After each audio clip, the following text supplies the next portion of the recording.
Welcome, keeper of Gotham's shadows, to a journey through the darkest alleyways of the human soul, where justice and madness dance their eternal waltz beneath the flickering streetlights of a city that breeds both heroes and monsters.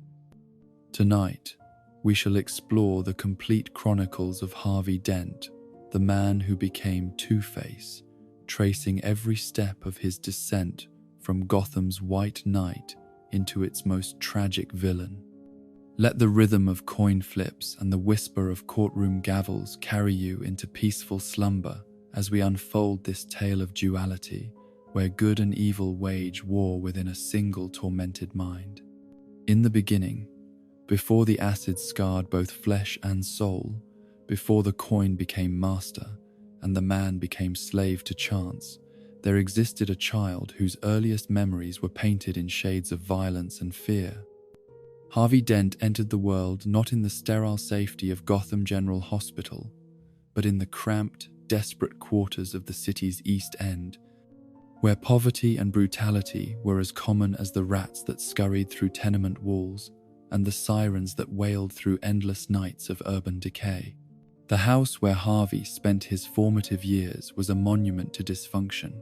a crumbling structure that seemed to absorb and concentrate all the darkness that plagued the neighborhood around it. The peeling paint on its weathered walls told stories of neglect, while the broken windows, hastily covered with cardboard and tape, spoke of violence that had become so routine that proper repair was considered an unnecessary luxury. Yet it was not the physical deterioration of his childhood home that would leave the deepest scars on Harvey's developing psyche, but rather the human monster who ruled that domain with fists of iron and a heart of stone. Christopher Dent was a man whose own dreams had been systematically crushed by the indifferent machinery of Gotham's economic system. Yet, rather than channeling his frustration into constructive efforts to improve his family's circumstances, he had chosen instead to become the very force of destruction that had originally victimized him. His days were consumed by menial labor that barely provided enough income to sustain the family's most basic needs, while his evenings were devoted to the consumption of cheap alcohol that temporarily numbed the pain of his failures while simultaneously fueling the rage that defined his interactions with those closest to him. The bottle was Christopher's closest companion, more trusted and reliable than any human relationship he had ever attempted to maintain. It offered him solace that no person could provide, understanding that required no explanation or justification, and most importantly, the courage to express the violence that simmered constantly beneath the surface of his consciousness. Yet this liquid courage came with a terrible price, for it transformed a man who might have been merely neglectful into a predator who stalked his own family with the systematic cruelty of someone who had discovered that causing pain was easier than healing his own wounds. Harvey's earliest memory was not of his mother's lullabies or his father's protective embrace, but of cowering in the corner of their tiny living room while Christopher's alcohol-fueled tirades shook the walls and terrorized everyone within earshot. The child learned to recognize the subtle signs that preceded these explosive episodes. The particular way his father's shoulders would tense when he returned from work, the specific pattern of his footsteps as he paced the kitchen floor, the dangerous quiet that would settle over the house like a heavy blanket before the storm of violence erupted with devastating force. The physical abuse that Harvey endured was systematic and methodical, delivered not in moments of spontaneous rage, but with the calculated precision of someone who had discovered that pain could be used as a tool for maintaining control and asserting dominance. Christopher's fists were instruments of education as much as punishment, teaching lessons about power and submission that no classroom curriculum could ever duplicate. Each blow carried with it messages about Harvey's worthlessness, his responsibility for the family's problems, and the futility of resistance against forces too powerful to oppose. Yet perhaps more damaging than the physical violence was the psychological warfare that Christopher employed to break his son's spirit and ensure his continued compliance with paternal authority. The man had discovered that hope could be weaponized as effectively as despair, that false promises of mercy could inflict wounds deeper than any fist or belt.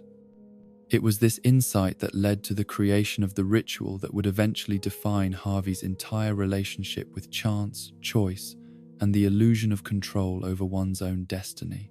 The coin that Christopher used in his twisted games was not an ordinary piece of currency, though it appeared unremarkable to casual observation. Both sides bore the same image, making every flip a foregone conclusion despite the elaborate ceremony that surrounded each toss. The ritual always followed the same pattern. Harvey would be accused of some transgression, real or imagined, and offered a choice between accepting his punishment immediately or gambling on the coin's decision. The boy was told that heads would mean freedom, while tails would result in the beating he deserved for his misbehavior. This cruel charade served multiple psychological functions for Christopher, providing him with justification for his violence while also creating the illusion that Harvey had participated in his own victimization. The coin flip transformed random abuse into what appeared to be a fair process, complete with rules and procedures that made the outcome seem inevitable rather than arbitrary. Most insidiously, it taught Harvey that chance was always rigged against him, that even when offered hope, the universe was fundamentally committed to ensuring his suffering. The psychological impact of these rigged coin tosses cannot be overstated, for they created in Harvey's developing mind a complex relationship with concepts of fate, justice, and personal agency that would eventually manifest in the binary thinking that characterized his adult personality. The child learned to compartmentalize his experiences, creating separate mental spaces for hope and despair,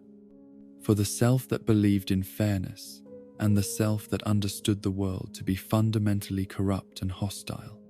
Harvey's mother, Maria Dent, was present during these years but existed more as a ghost than as a protective presence in her son's life. Her own victimization at Christopher's hands had stripped away most of her capacity for resistance or intervention,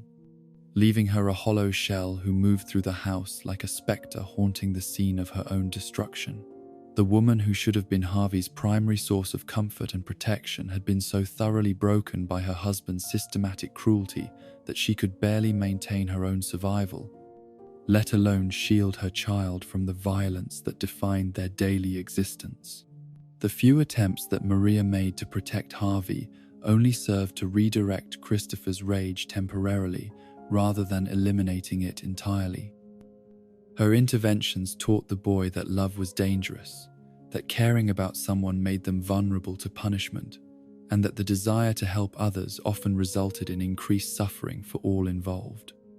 These lessons would later manifest in Harvey's complex relationship with justice and his difficulty in maintaining close personal relationships even during his most successful professional periods. The neighborhood in which the Dent family lived was itself a contributor to Harvey's psychological development, providing a broader context of violence and dysfunction that normalized the abuse he experienced at home while also offering glimpses of different possibilities that existed beyond his immediate circumstances. The streets of the East End were ruled by petty criminals and desperate survivors, people who had been failed by legitimate institutions and had turned to alternative methods of meeting their needs and expressing their frustrations. Yet even in this environment of pervasive corruption and violence, Harvey encountered individuals who demonstrated that different choices were possible, that strength could be used to protect rather than exploit, that intelligence could serve constructive rather than destructive purposes. These encounters with positive role models were rare and fleeting, but they planted seeds in his consciousness that would eventually grow into his adult commitment to justice and reform, though they would always be shadowed by the darker lessons learned at his father's hands. School provided Harvey with his first sustained exposure to environments where different rules applied, where intelligence and effort could be rewarded rather than punished, where authority figures occasionally demonstrated genuine concern for his welfare rather than seeking opportunities to inflict pain.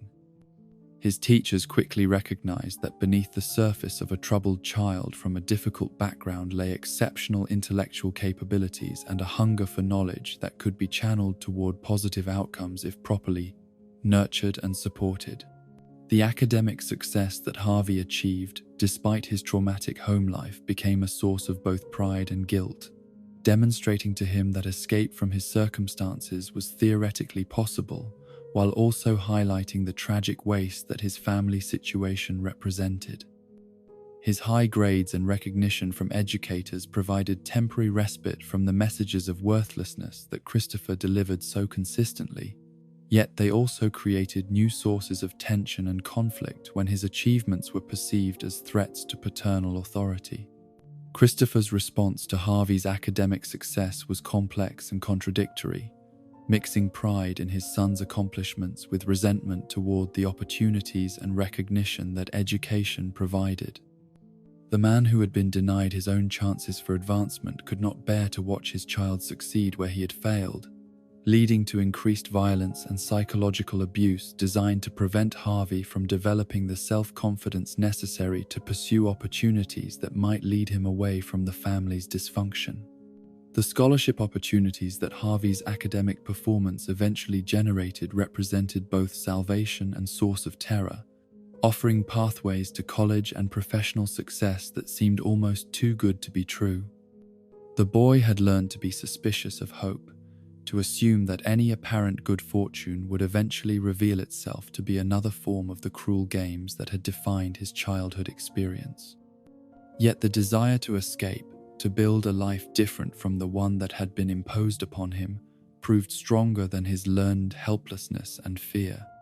The psychological defense mechanisms that Harvey developed to survive his traumatic childhood would later manifest as the personality traits that made him both an effective prosecutor and a vulnerable target for the complete psychological prosecutor. Breakdown that would transform him into Two-Face. His ability to compartmentalize different aspects of his experience allowed him to maintain his academic performance while enduring systematic abuse. Yet it also created internal divisions that made integrated psychological health nearly impossible to achieve. The splitting that would later define Two-Face's dual personality had its origins in these early coping strategies. As Harvey learned to separate the part of himself that hoped for justice from the part that expected betrayal, the aspect that believed in fairness from the component that understood the world to be fundamentally rigged against him. These internal divisions served him well during his youth, allowing him to function effectively in different contexts while protecting his essential self from complete destruction. The religious instruction that Harvey received during his childhood provided another layer of complexity to his developing worldview, introducing concepts of absolute good and evil, divine justice and cosmic fairness that seemed to contradict everything he experienced in his daily life. The God described by Sunday school teachers was supposed to protect the innocent and punish the wicked. Yet Harvey's prayers for relief from his father's abuse went unanswered, while Christopher continued to prosper in his cruelty. This early confrontation with the problem of evil would later influence Harvey's approach to law and justice, driving him to seek earthly solutions to moral problems that seemed to have no divine resolution. His commitment to legal reform and criminal prosecution was partially motivated by the desire to create the justice that God had apparently failed to provide, to use human institutions to achieve the fairness that cosmic forces seemed unwilling or unable to deliver. The neighborhood children who served as Harvey's peers provided mixed influences, some offering friendship and support while others replicated the patterns of violence and exploitation that characterized their adult environment. Harvey learned to navigate these social dynamics with the same careful attention to survival that he applied to his family relationships, developing skills in reading people's motivations and predicting their behavior that would later serve him well in his legal career. The friendships that Harvey formed during his youth were necessarily superficial, limited by his inability to trust others completely and his fear that emotional connection would create new vulnerabilities that could be exploited by those who wished him harm. Yet these relationships also provided him with experiences of normal social interaction and glimpses of what healthy human connection might look like, offering models that would later influence his adult relationships even as they were constrained by the psychological damage inflicted during his formative years. The athletic activities in which Harvey participated provided additional outlets for his intelligence and determination, while also teaching him valuable lessons about teamwork, strategy, and the relationship between individual effort and collective success. Sports offered him opportunities to channel his aggressive impulses constructively, to experience the satisfaction of fair competition where rules were consistently enforced and merit was genuinely rewarded. Yet even these positive experiences were shadowed by the psychological patterns established through his abusive home life,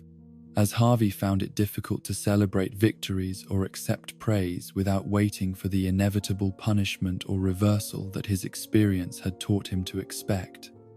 The hypervigilance that had served him well in surviving domestic violence became a barrier to enjoying normal childhood pleasures and developing the emotional resilience necessary for healthy adult relationships.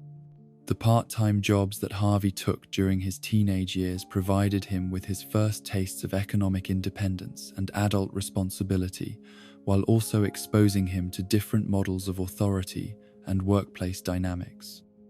The bosses and co-workers he encountered demonstrated various approaches to power and leadership, some replicating the exploitative patterns he knew from home, while others showed him that authority could be exercised with fairness and genuine concern for subordinates' welfare. These work experiences reinforced Harvey's growing understanding that different choices were possible, that the violence and dysfunction that had defined his childhood were not inevitable features of all human relationships. Yet they also highlighted the challenges he would face in breaking free from the psychological patterns established during his formative years, as he found himself automatically expecting betrayal and exploitation, even in contexts where they did not occur.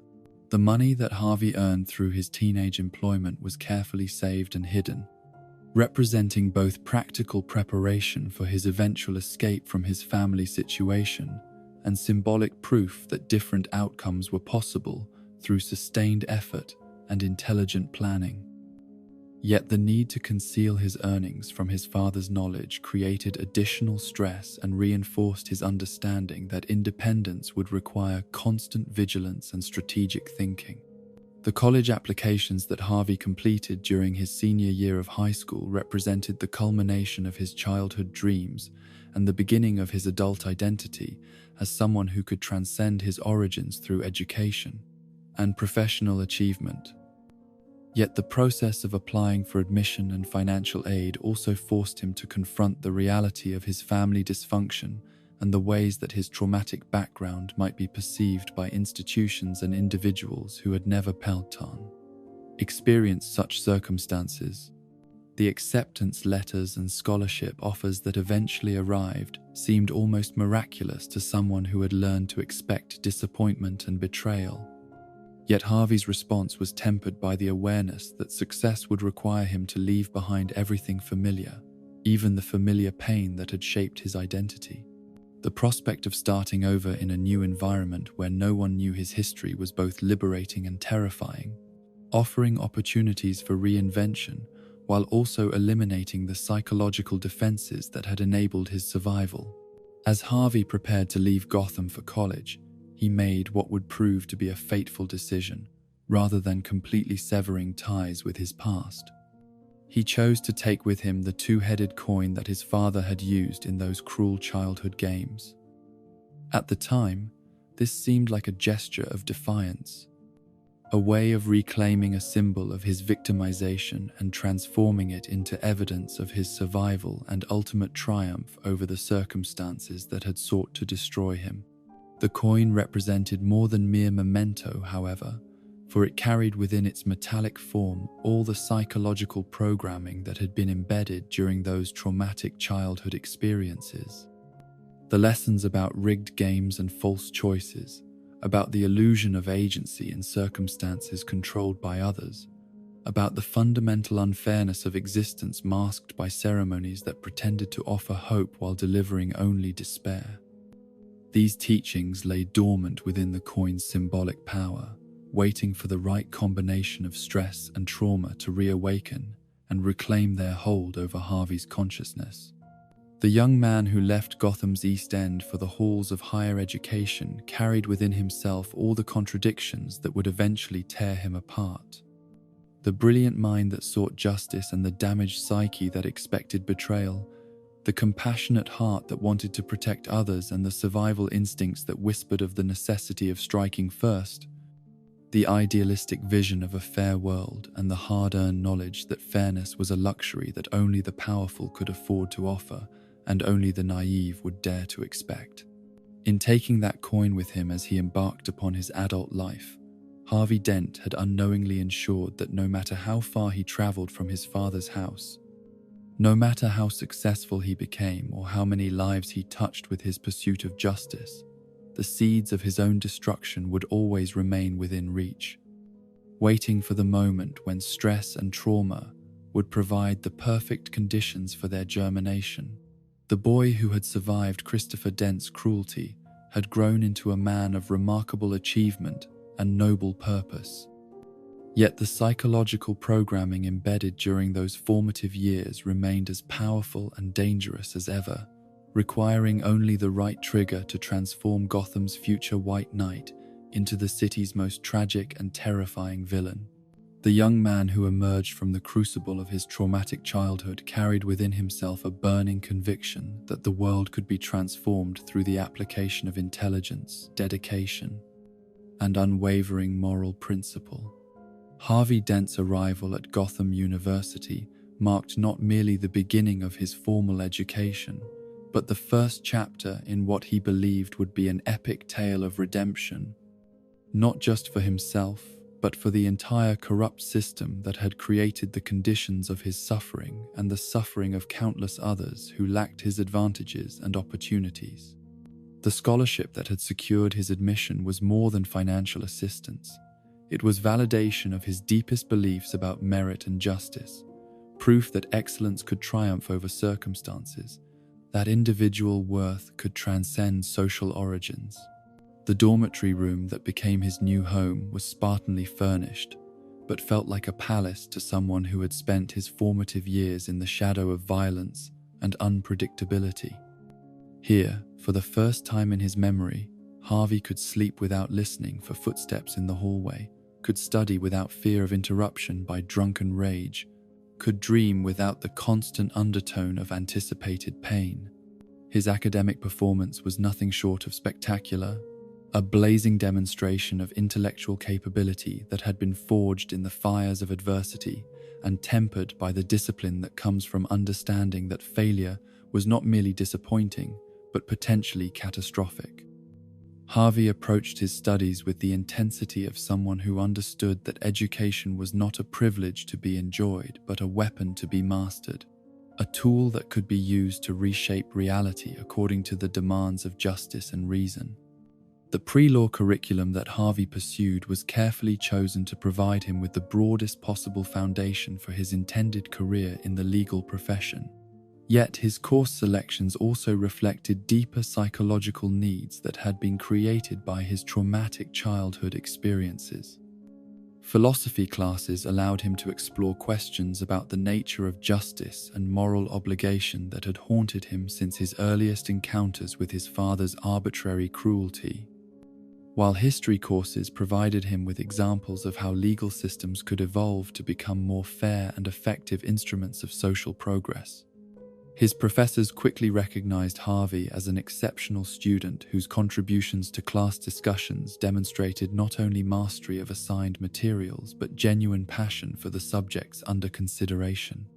His papers were models of logical argument and thorough research, yet they also carried an emotional weight that distinguished them from the academic exercises produced by his peers. Harvey wrote about legal theory and moral philosophy as someone for whom these were not abstract intellectual pursuits, but vital tools for understanding and improving the human condition. The relationships that Harvey formed with his fellow students were more successful than any he had managed during his troubled adolescence. Yet they remained marked by the psychological barriers that his traumatic background had created. His roommates and study partners found him to be loyal, generous, and unfailingly honest, yet also noticed his difficulty in accepting help from others, and his tendency to interpret friendly gestures as potential threats or manipulations. The trust that should have developed naturally through shared experiences and mutual support remained elusive, filtered through defensive mechanisms that had been necessary for survival but now interfered with normal social development. The romantic relationships that Harvey attempted during his college years were particularly complicated by his psychological heritage, as the intimacy that should have been natural and enjoyable became instead a source of anxiety and confusion.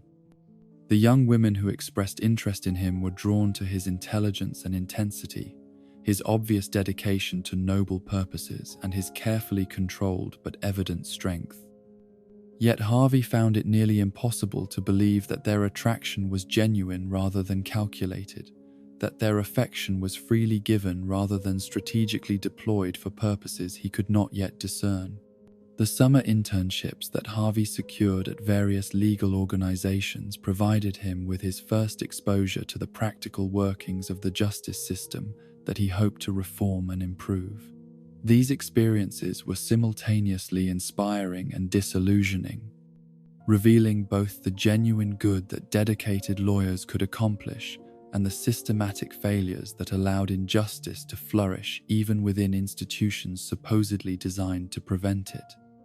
Harvey witnessed prosecutors who cared more about conviction rates than truth, defense attorneys who went through the motions of representation without genuine concern for their clients' welfare, and judges who seemed more interested in clearing their dockets than ensuring that justice was actually served.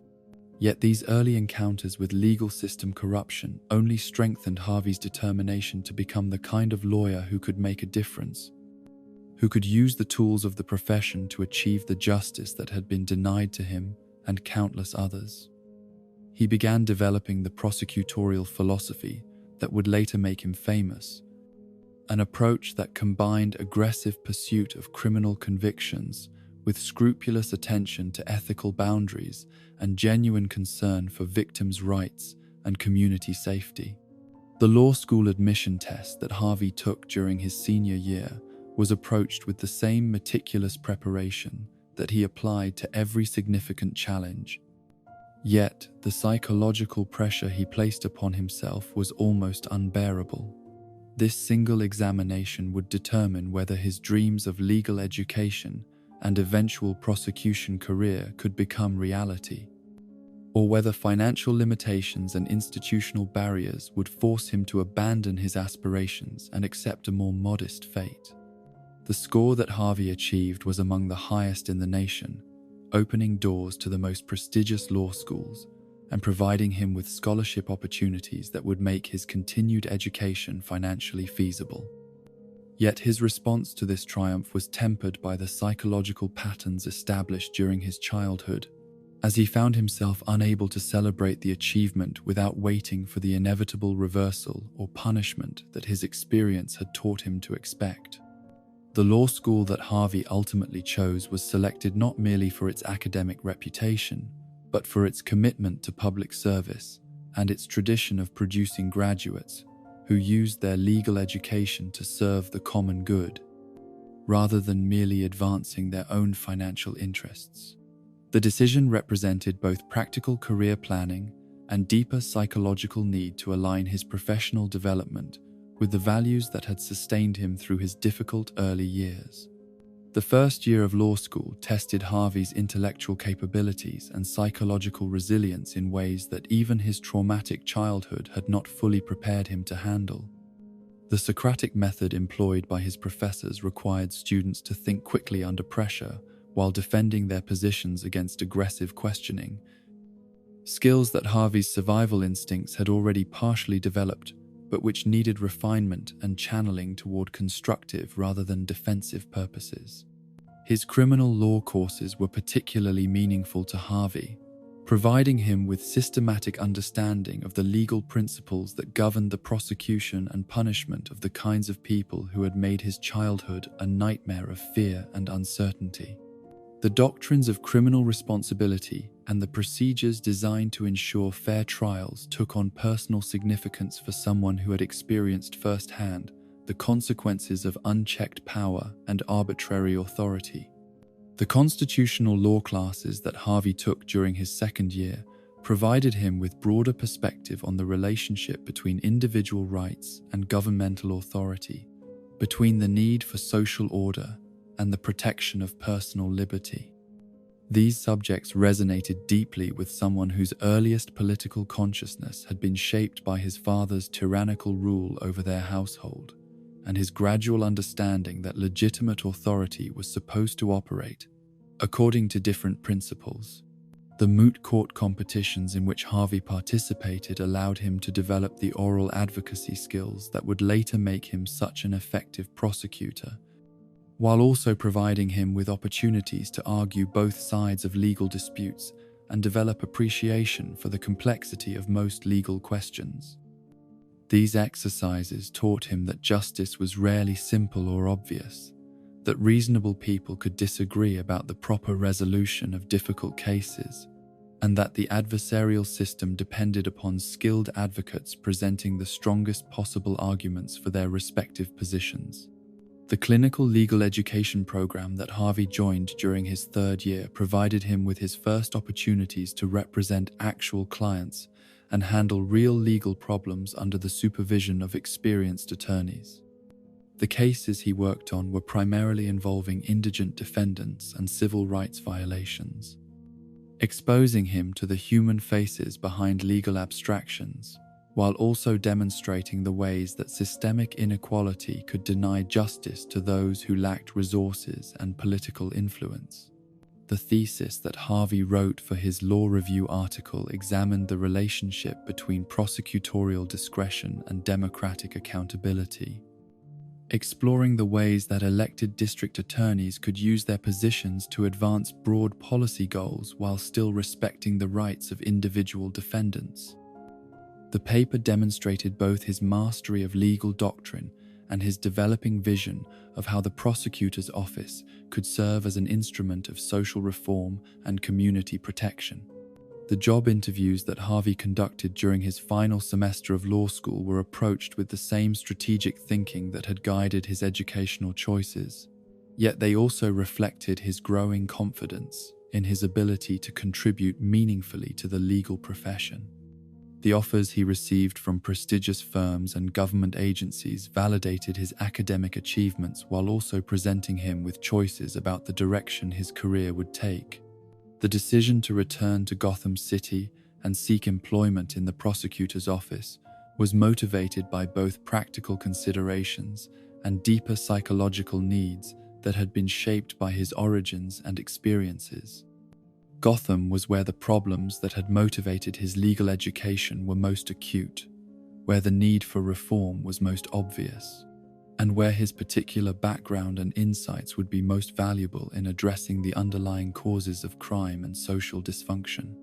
The apartment that Harvey rented in one of Gotham's better neighborhoods represented both his improved circumstances and his determination to distance himself from the environment that had caused so much pain during his formative years. Yet the building he chose was still within the city limits, still connected to the community he hoped to serve, still close enough to his origins to remind him daily of the work that needed to be done. The entry-level position that Harvey accepted in the district attorney's office was not glamorous or high-paying, but it provided him with the opportunity to begin building the track record of successful prosecutions that would eventually lead to greater responsibilities and influence. His early cases were primarily misdemeanors and minor felonies, yet he approached each one with the same meticulous preparation and passionate advocacy that he would later bring to the most significant criminal trials in Gotham's history. The legal strategy that Harvey developed for his prosecution work was based on thorough investigation of facts, careful attention to procedural requirements, and genuine respect for defendants' constitutional rights. He understood that effective prosecution required not merely winning convictions but ensuring that the convictions would withstand appellate review and that the process of obtaining them would enhance rather than undermine public confidence in the justice system. The relationships that Harvey formed with police officers, investigators, and other prosecutors were built on mutual respect and shared commitment to public safety. Yet they also reflected his growing reputation as someone whose word could be trusted and whose judgment was sound. His colleagues learned that Harvey would not cut corners or compromise principles for the sake of convenience. But they also discovered that his high standards produced better results than the more casual approach that characterized some prosecutorial offices. The victims and their families whom Harvey encountered during his early prosecutorial career provided him with powerful motivation for his work, while also helping him understand the broader social consequences of criminal behavior. Their stories of loss and trauma resonated with his own experiences of victimization, while their hope for justice and accountability reminded him of the importance of the work he had chosen to pursue. The defense attorneys who opposed Harvey in court quickly learned to respect his preparation and fairness, while also recognizing the formidable adversary he represented for their clients. His cross-examinations were thorough but not abusive. His opening statements were compelling but not inflammatory, and his closing arguments were logically structured, appeals to reason rather than emotional manipulation designed to prejudice juries against defendants. The judges before whom Harvey appeared during his early career were impressed by his legal knowledge and courtroom demeanor, his obvious respect for judicial authority and procedural requirements. His reputation for honesty and integrity meant that his representations to the court were given more credibility than those of prosecutors who had been caught cutting corners or making misleading statements in previous cases. The media coverage that Harvey's more significant cases began to receive introduced him to the broader Gotham community, while also teaching him about the relationship between public opinion and prosecutorial effectiveness. He learned to communicate with reporters in ways that informed the public about important legal issues without compromising ongoing investigations or prejudicing potential jury pools. The political dimensions of prosecutorial work became increasingly apparent to Harvey as his career progressed and his reputation grew within the legal community. The district attorney for whom he worked was an elected official whose decisions were influenced by considerations of public opinion and political survival, as well as by legal and ethical principles, creating tensions that Harvey would need to navigate carefully as he advanced within the office hierarchy. The mentorship that Harvey received from senior prosecutors helped him understand not only the technical aspects of criminal law practice, but also the broader responsibilities that came with wielding prosecutorial power. These experienced attorneys taught him that the prosecutor's primary duty was not to win cases but to ensure that justice was done, even when that meant declining to prosecute cases where evidence was insufficient or recommending lenient sentences for defendants whose circumstances warranted mercy. The continuing education that Harvey pursued throughout his early career reflected both professional requirements and personal commitment to excellence in his chosen field. He attended seminars on new developments in criminal law, participated in training programs on trial advocacy techniques, and maintained relationships with his law school professors who could provide guidance on complex legal questions. The specialized knowledge that Harvey developed in areas such as organized crime prosecution and white-collar criminal defense set him apart from his colleagues, while also preparing him for the more challenging cases that would define his later career. His understanding of complex financial crimes and his ability to explain sophisticated schemes to juries made him particularly valuable in cases involving corruption and fraud. The personal life that Harvey attempted to maintain during these early professional years remained constrained by the psychological patterns established during his childhood, yet he gradually began to develop relationships that provided emotional support and personal satisfaction. The social activities associated with his professional advancement introduced him to people who shared his values and ambitions, creating opportunities for friendships that were not shadowed by the defensive mechanisms that had characterized his earlier attempts at human connection. The romantic relationship that eventually developed between Harvey and Gilda would become the most important personal connection of his adult life, providing him with emotional stability and genuine happiness that he had never previously experienced. Gilda's background was very different from his own, yet she possessed qualities of loyalty and compassion that allowed her to understand and accept the psychological barriers that his traumatic childhood had created without requiring him to discuss details that remained too painful to articulate. The marriage proposal that Harvey eventually made to Gilda represented not only his love for her, but also his growing confidence in his ability to build and maintain the kind of healthy relationship that had seemed impossible during his Blas's younger years. The wedding ceremony was modest but joyful, attended by colleagues and friends who recognized the happiness that this union brought to someone whose dedication to justice had sometimes seemed to preclude personal fulfillment. The political ambitions that Harvey began to develop as his prosecutorial career advanced were motivated not by desire for personal power, but by recognition that greater authority would enable him to achieve more significant reforms and address more systemic problems. The position of district attorney appealed to him as an opportunity to shape policy and priorities for the entire prosecutor's office, while also serving as a public advocate for victims' rights and community safety. The campaign that Harvey eventually launched for district attorney was built upon his record of successful prosecutions and his reputation for integrity and competence. Yet it also reflected his broader vision for how the office could serve as an instrument of social reform and community improvement. His platform included proposals for increased attention to domestic violence cases, improved cooperation between prosecutors and social service agencies, and expanded programs for crime prevention and rehabilitation. The electoral victory that Harvey achieved was overwhelming, a clear mandate from the citizens of Gotham for the kind of leadership and reform that he represented.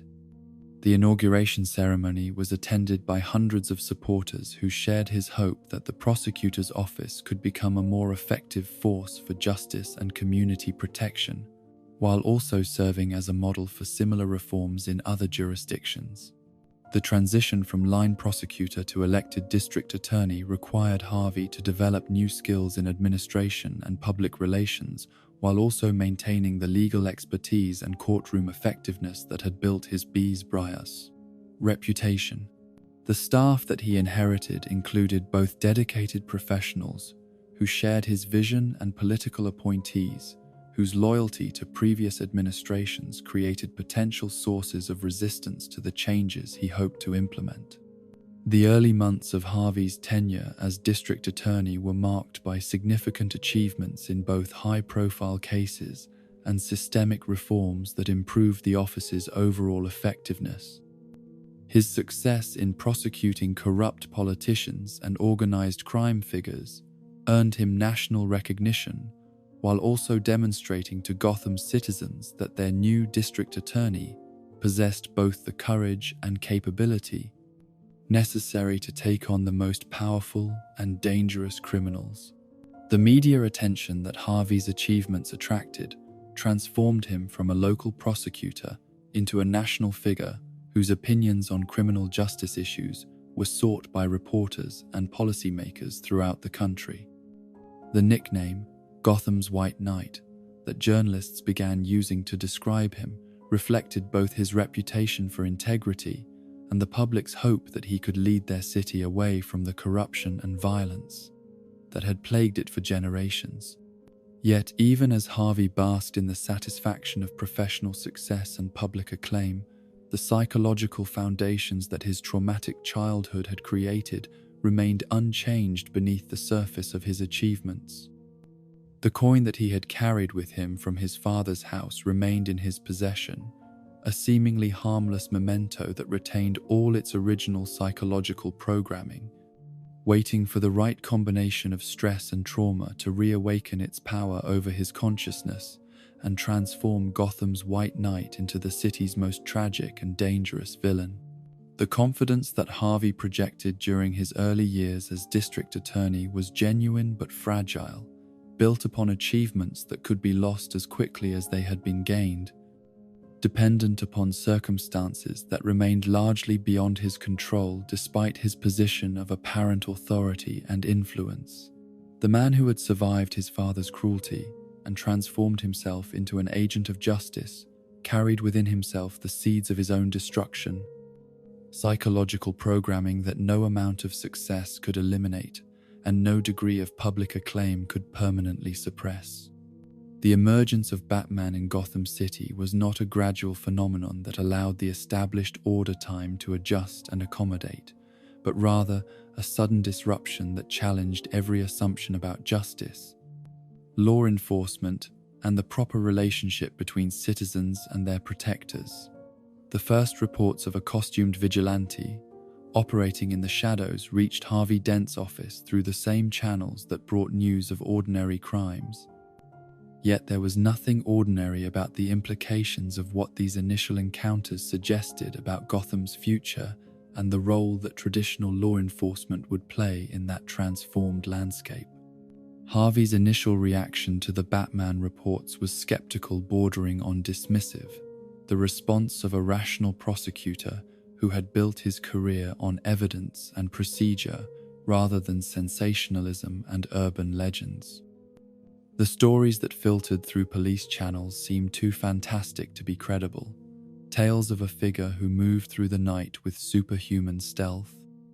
who possessed technology that exceeded anything available to conventional law enforcement, who could appear and disappear at will while leaving behind only the criminals he had subdued and the evidence of their guilt. The photographs that eventually began to appear in crime scene reports gradually eroded Harvey's skepticism, while simultaneously raising new questions about how the legal system should respond to vigilante activity that achieved results which conventional policing had been unable to accomplish. The images were blurry and inconsistent, showing glimpses of a figure whose costume and equipment suggested both theatrical flair and serious tactical planning. Someone who understood the psychological impact of fear while also possessing genuine skills in combat and investigation. Commissioner James Gordon's measured response to the Batman phenomenon provided Harvey with a model for how established authority could coexist with unconventional approaches to crime fighting, even when those approaches challenged traditional boundaries and procedures. Gordon's willingness to evaluate results rather than methods, to judge effectiveness rather than conformity to established protocols, reflected the pragmatic wisdom of someone who understood that Gotham's problems exceeded the capacity of conventional solutions. The first meeting between Harvey Dent and Batman occurred not through official channels or formal introduction, but through the shared pursuit of a criminal investigation that had reached a critical juncture requiring coordination between prosecutorial strategy and vigilante intelligence. The encounter took place on a Gotham rooftop under circumstances that would have seemed impossible to predict just months earlier, when Harvey's greatest concerns involved courtroom tactics and plea negotiations rather than midnight conferences with masked crime fighters. The figure who emerged from the shadows to meet Harvey bore little resemblance to the sensationalized media descriptions that had begun to appear in Gotham's newspapers and television broadcasts. Batman's presence was commanding but not threatening, confident but not arrogant, suggesting someone who possessed genuine authority derived from competence rather than mere intimidation. The voice that spoke from behind the cowl carried tones of education and refinement that contradicted assumptions about vigilante psychology, while also conveying absolute commitment to the mission that had brought them together. The information that Batman shared during that first meeting was more comprehensive and accurate than anything Harvey's office had been able to develop through conventional investigative techniques. Yet it was presented with careful attention to legal requirements and procedural constraints that would be necessary for successful prosecution. The vigilante's understanding of evidence rules and constitutional protections suggested someone with formal legal training or extensive study of criminal procedure, knowledge that would prove invaluable in building cases that could withstand appellate review and defense challenges. The moral complexity of accepting assistance from someone who operated outside legal authority was not lost on Harvey. Yet the results that such cooperation could achieve seemed to justify the ethical compromises involved in working with Batman. The criminals who had previously been untouchable due to their political connections or their ability to intimidate witnesses suddenly found themselves vulnerable to investigation techniques that conventional law enforcement could not employ, and prosecutorial strategies that they had not anticipated. The partnership that gradually developed between Harvey, Gordon, and Batman was built upon mutual respect and shared commitment to justice rather than formal agreements or official protocols, creating a flexible alliance that could adapt to changing circumstances while maintaining focus on their common goals. Each member of this trinity brought unique capabilities and perspectives to their collaborative efforts, with Harvey's legal expertise, Gordon's institutional knowledge, and Batman's investigative resources, combining to create a formidable force against Gotham's criminal enterprises.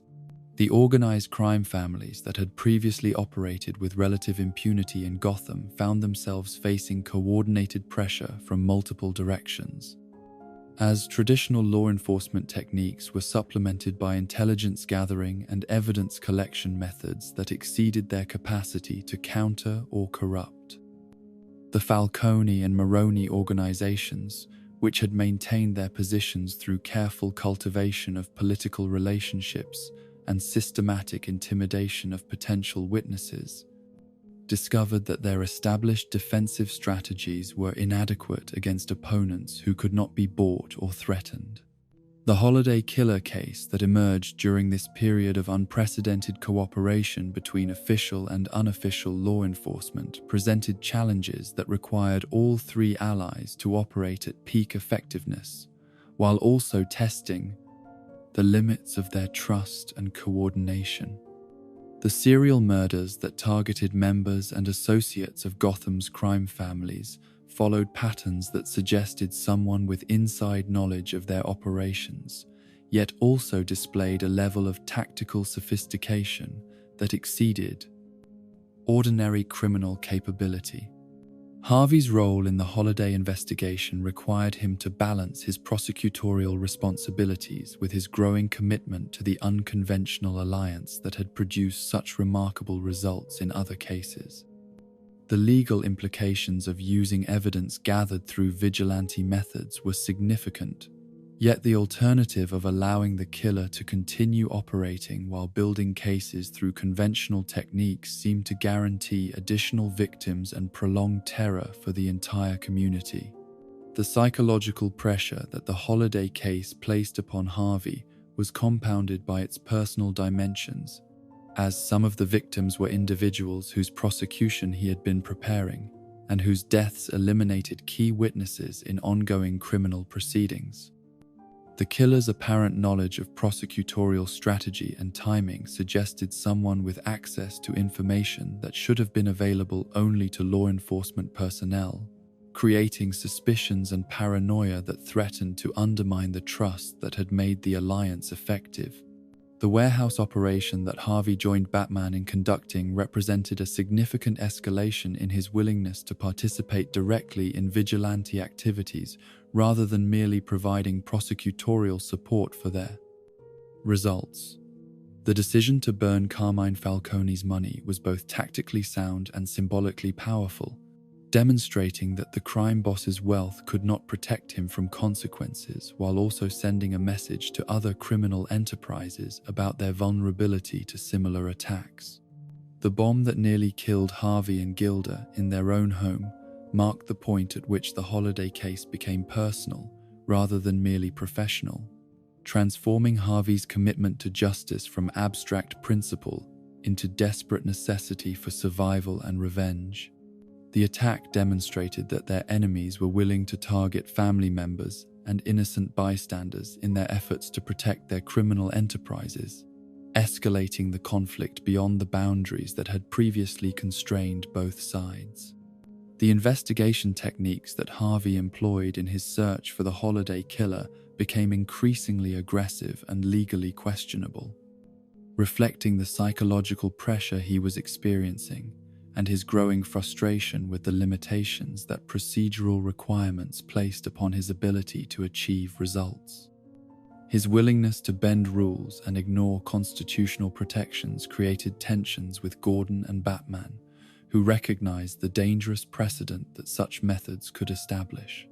The suspicions that Harvey began to develop about Bruce Wayne's possible involvement in the holiday killings reflected both his deteriorating psychological state and his growing paranoia about the loyalty and trustworthiness of everyone around him. The circumstantial evidence that seemed to connect Wayne to some of the murders was compelling enough to justify investigation, yet insufficient to support formal charges, creating a frustrating situation that fed Harvey's obsession with finding definitive answers regardless of the personal and professional costs involved. The courtroom confrontation with Sal Moroni that would ultimately transform Harvey from prosecutor to victim was preceded by weeks of preparation and strategic planning designed to ensure that the mobster's conviction would be both legally sound and symbolically significant. The case against Moroni represented everything that Harvey's prosecutorial career had been building toward.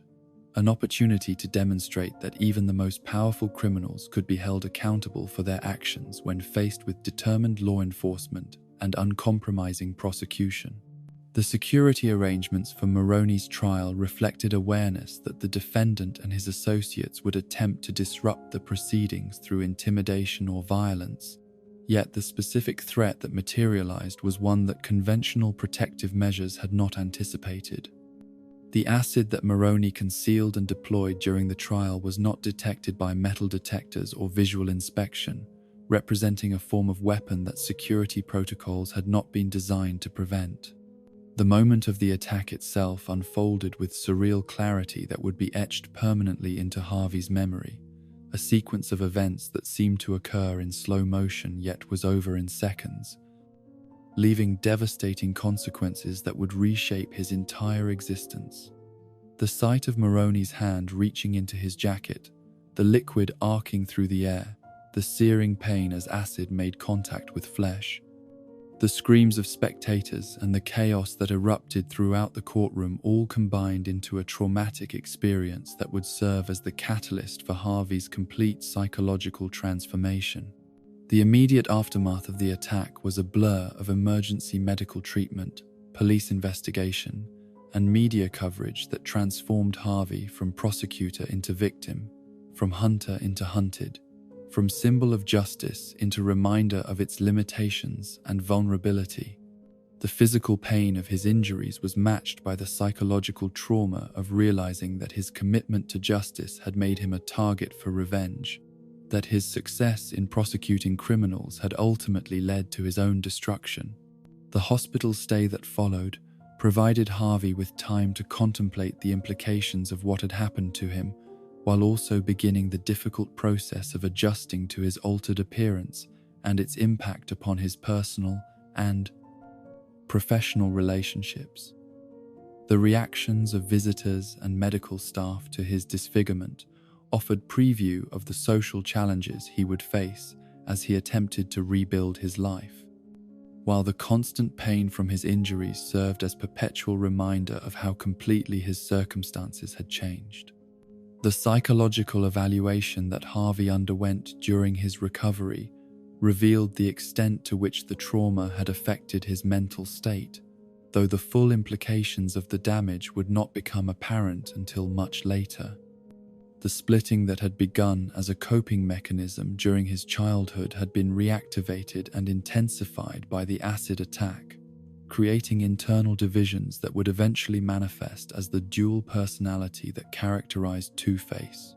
The decision to discharge Harvey from the hospital was made prematurely, based more upon his apparent physical recovery than upon adequate assessment of his psychological condition and readiness to resume normal activities. The desire to return to his prosecutorial duties and demonstrate that he had not been defeated by his attackers motivated Harvey to minimize the extent of his ongoing problems while maximizing his apparent resilience and determination to continue serving the community. The first attempt to return to the courtroom was a disaster that revealed the extent to which Harvey's psychological state had deteriorated and his ability to function professionally had been compromised. The stares and whispers of spectators, the difficulty in concentrating on legal arguments, and the intrusive memories of his own attack combined to create an experience so traumatic that it forced him to acknowledge that his recovery would require much more time and support than he had originally anticipated. The growing isolation that Harvey experienced as he withdrew from professional and social activities was compounded by the strain that his condition placed upon his marriage and his relationship with Gilda. Her attempts to provide support and encouragement were undermined by his increasing paranoia and suspicion, his growing belief that everyone around him was either plotting against him or pitying him for his disfigurement and diminished capabilities. The internal dialogue that Harvey began to experience between different aspects of his personality represented the beginning of the complete psychological split that would eventually create Two-Face as a distinct and autonomous entity. The voice that questioned his decisions and challenged his assumptions grew stronger and more independent, developing its own perspective on events and its own agenda for responding to the challenges they faced. The coin that Harvey retrieved from his childhood belongings during this period of psychological deterioration became the focal point for his growing obsession with chance and destiny, the symbol that would eventually govern all his decisions and define his entire approach to life. The two-headed nature of his father's coin had not changed, yet Harvey's relationship to it had been transformed by his trauma, converting it from mere memento into instrument of psychological torture and false choice. The alliance with Batman and Gordon that had once been the source of Harvey's greatest professional satisfaction became increasingly strained as his psychological condition deteriorated and his judgment became more questionable. The partners who had trusted him with their most sensitive operations began to question his reliability and his commitment to the principles that had originally bound them together, creating tensions that would eventually lead to complete breakdown of their cooperation. The moment when Harvey finally snapped and revealed the full extent of his transformation was precipitated, not by any single event, but by the accumulation of pressures and disappointments that had been building since the acid attack. The realization that he could no longer function as the person he had once been, that the life he had built was permanently destroyed, and that the justice system he had served was ultimately powerless to protect even its most dedicated servants, created a psychological crisis that shattered the remaining barriers between his conscious and unconscious minds. The birth of Two-Face was not merely the creation of a criminal persona, but the emergence of an entirely different approach to existence, one that embraced chaos rather than order, chance rather than planning, destruction rather than construction. The transformation was both sudden and inevitable, the logical conclusion of psychological processes that had been set in motion by childhood trauma and accelerated by adult catastrophe beyond any individual's capacity to endure while maintaining mental health and moral coherence. The trial of Salvatore Moroni was meant to be Harvey Dent's crowning achievement, the culmination of months of meticulous preparation and strategic maneuvering that would demonstrate once and for all that Gotham's system of justice could triumph over even the most entrenched criminal enterprises. The courtroom that morning was packed with reporters, legal observers, and members of the public who understood that they were witnessing a pivotal moment in their city's ongoing struggle between law and lawlessness, between the forces of reform and the old guard of corruption that had held sway for generations. Harvey entered the courthouse with the confidence of a prosecutor who had left nothing to chance, who had anticipated every possible defense strategy and prepared comprehensive responses to each potential challenge.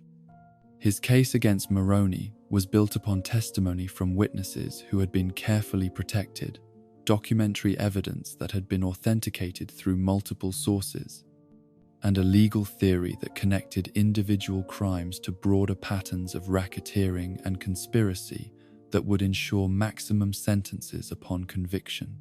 The security arrangements for the trial reflected awareness that Moroni's organization would not simply accept defeat without attempting to disrupt the proceedings through intimidation or violence. Yet the specific threat that materialized was one that conventional protective measures had been designed neither to detect nor prevent. The court officers who screened everyone entering the building were trained to identify weapons and contraband. But the small vial of acid that Moroni had concealed about his person was undetectable through standard security protocols and appeared harmless to visual inspection. The opening statements that Harvey delivered that morning represented the finest oratory of his prosecutorial career, a carefully constructed argument that laid out not merely the specific charges against the defendant, but the broader significance of the case for Gotham's future and the rule of law itself. His words carried the weight of personal conviction as well as legal authority, reflecting his genuine belief that this prosecution could serve as a turning point in the city's long battle against organized crime and corruption. Moroni's demeanor throughout the early proceedings suggested a man who was confident in his ability to escape conviction through means that had nothing to do with the strength of the evidence or the skill of his legal representation. His casual attitude toward the testimony against him, his apparent lack of concern about the mounting evidence of his guilt, and his obvious contempt for the entire judicial process created an atmosphere of tension that made everyone in the courtroom uneasy about what might unfold as the trial progressed. The witnesses who testified against Moroni during the first days of the trial were individuals whose courage in coming forward had required them to overcome years of intimidation and fear, people who understood that their cooperation with prosecutors placed them and their families at risk of violent retaliation. Their testimony was powerful and compelling, creating a comprehensive picture of criminal activity that extended far beyond the specific charges in the indictment to encompass decades of violence, corruption, and community destruction. The documentary evidence that Harvey introduced methodically built the case against Moroni piece by piece,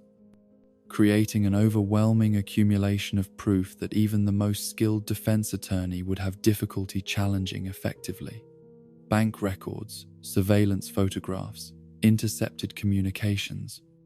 and business documents all combined to create a portrait of systematic criminal enterprise that operated with impunity until Harvey's investigation had finally exposed its operations to public scrutiny.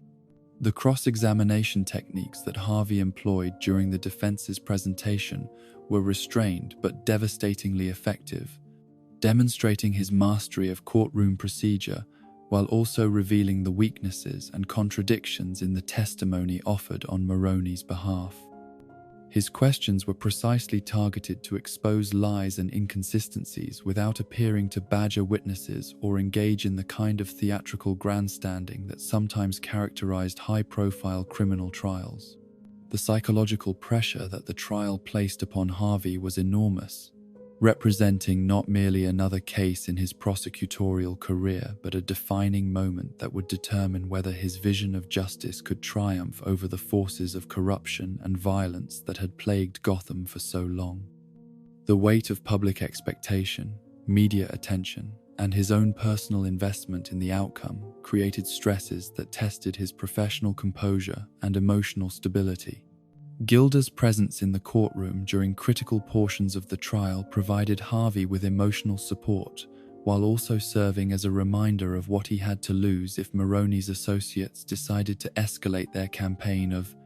intimidation beyond legal boundaries.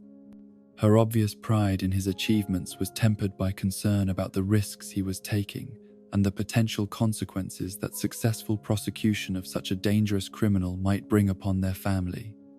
The defense strategy that Moroni's attorneys employed was based primarily upon challenging the credibility of prosecution witnesses and questioning the methods used to gather evidence.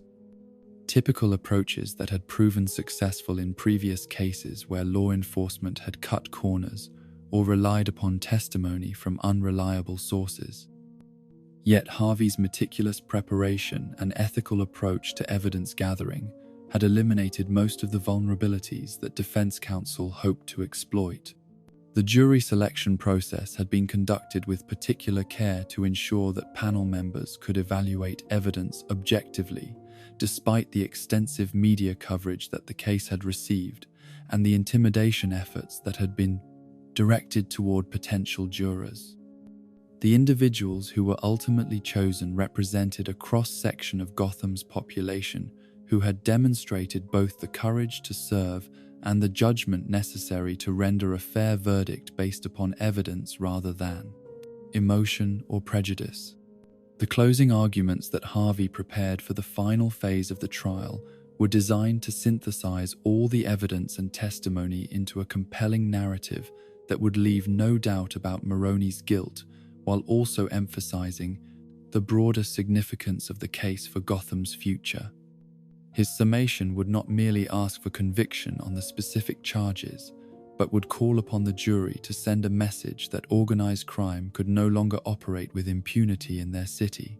The morning that Harvey rose to deliver his closing argument began like any other day of the trial, with the same security procedures, the same crowded courtroom, and the same atmosphere of anticipation that had characterized the entire proceedings. Yet, something in Moroni's demeanor suggested that this day would be different, that whatever plan he had been developing throughout the trial was finally ready for implementation. The speech that Harvey began that morning represented the culmination of not merely this specific case, but his entire career as a prosecutor, incorporating everything he had learned about advocacy, justice, and the proper relationship between law enforcement and the communities they served. His words were carefully chosen to be both legally precise and emotionally compelling, designed to convince not merely through logic but through appeal to the jury's sense of moral obligation and civic responsibility. Moroni's interruption came without warning, a sudden movement that transformed the courtroom from temple of justice into scene of violence and chaos in the space of seconds. The small vial that he produced from his clothing appeared harmless until its contents were released, creating an arc of liquid that seemed to move in slow motion as it traveled through the air toward Harvey's position at the prosecution table. The acid made contact with the left side of Harvey's face with a searing impact that was unlike any pain he had ever experienced,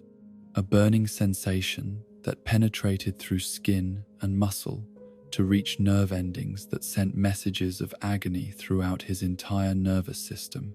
The initial shock was so overwhelming that he was unable to cry out or move, frozen in a moment of pure physical trauma that seemed to stretch endlessly as the chemical continued its destructive work. The chaos that erupted in the courtroom was immediate and complete, as spectators screamed and fled, while court officers rushed to subdue Moroni and provide assistance to Harvey.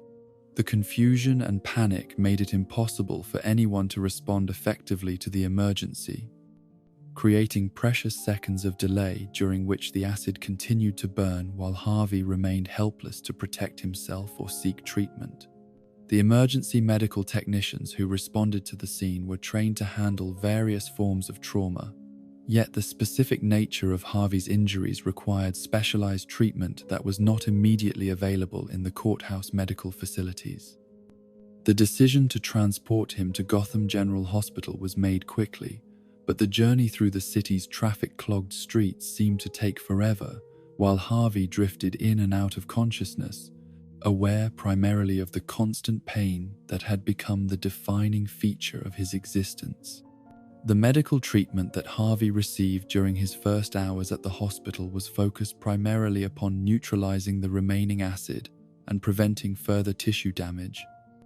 procedures that were themselves painful and traumatic while offering no guarantee that his appearance could be restored to anything approaching normal. The doctors who worked on him were skilled and experienced, yet they could not conceal their shock at the extent of the damage or their uncertainty about what could be accomplished through conventional reconstruction techniques.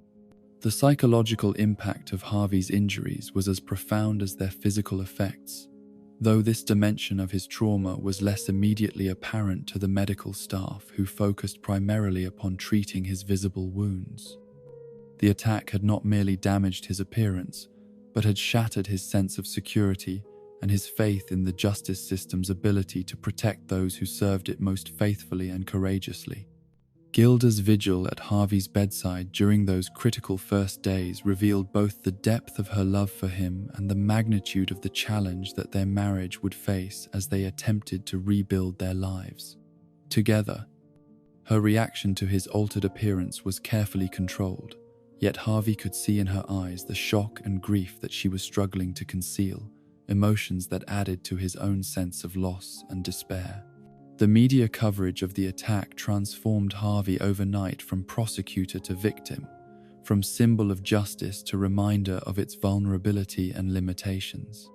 The photographs that appeared in newspapers and on television broadcasts showed only the unbandaged portion of his face. Yet the speculation about the extent of his injuries and their impact upon his career created a public narrative that he found impossible to control or correct.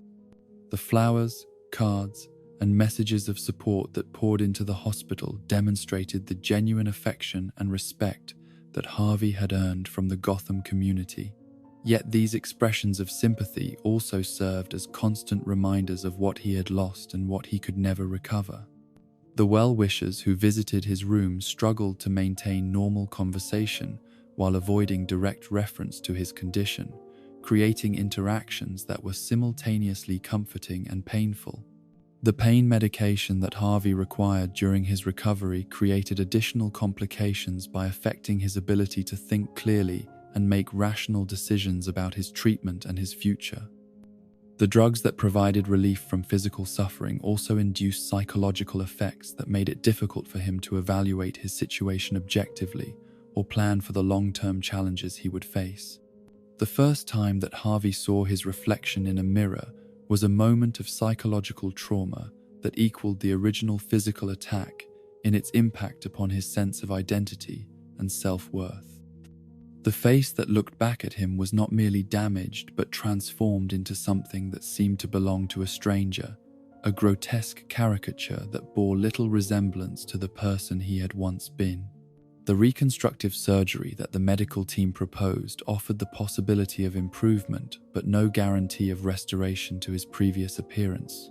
creating difficult decisions about how much additional pain and uncertainty he was willing to endure for uncertain benefits.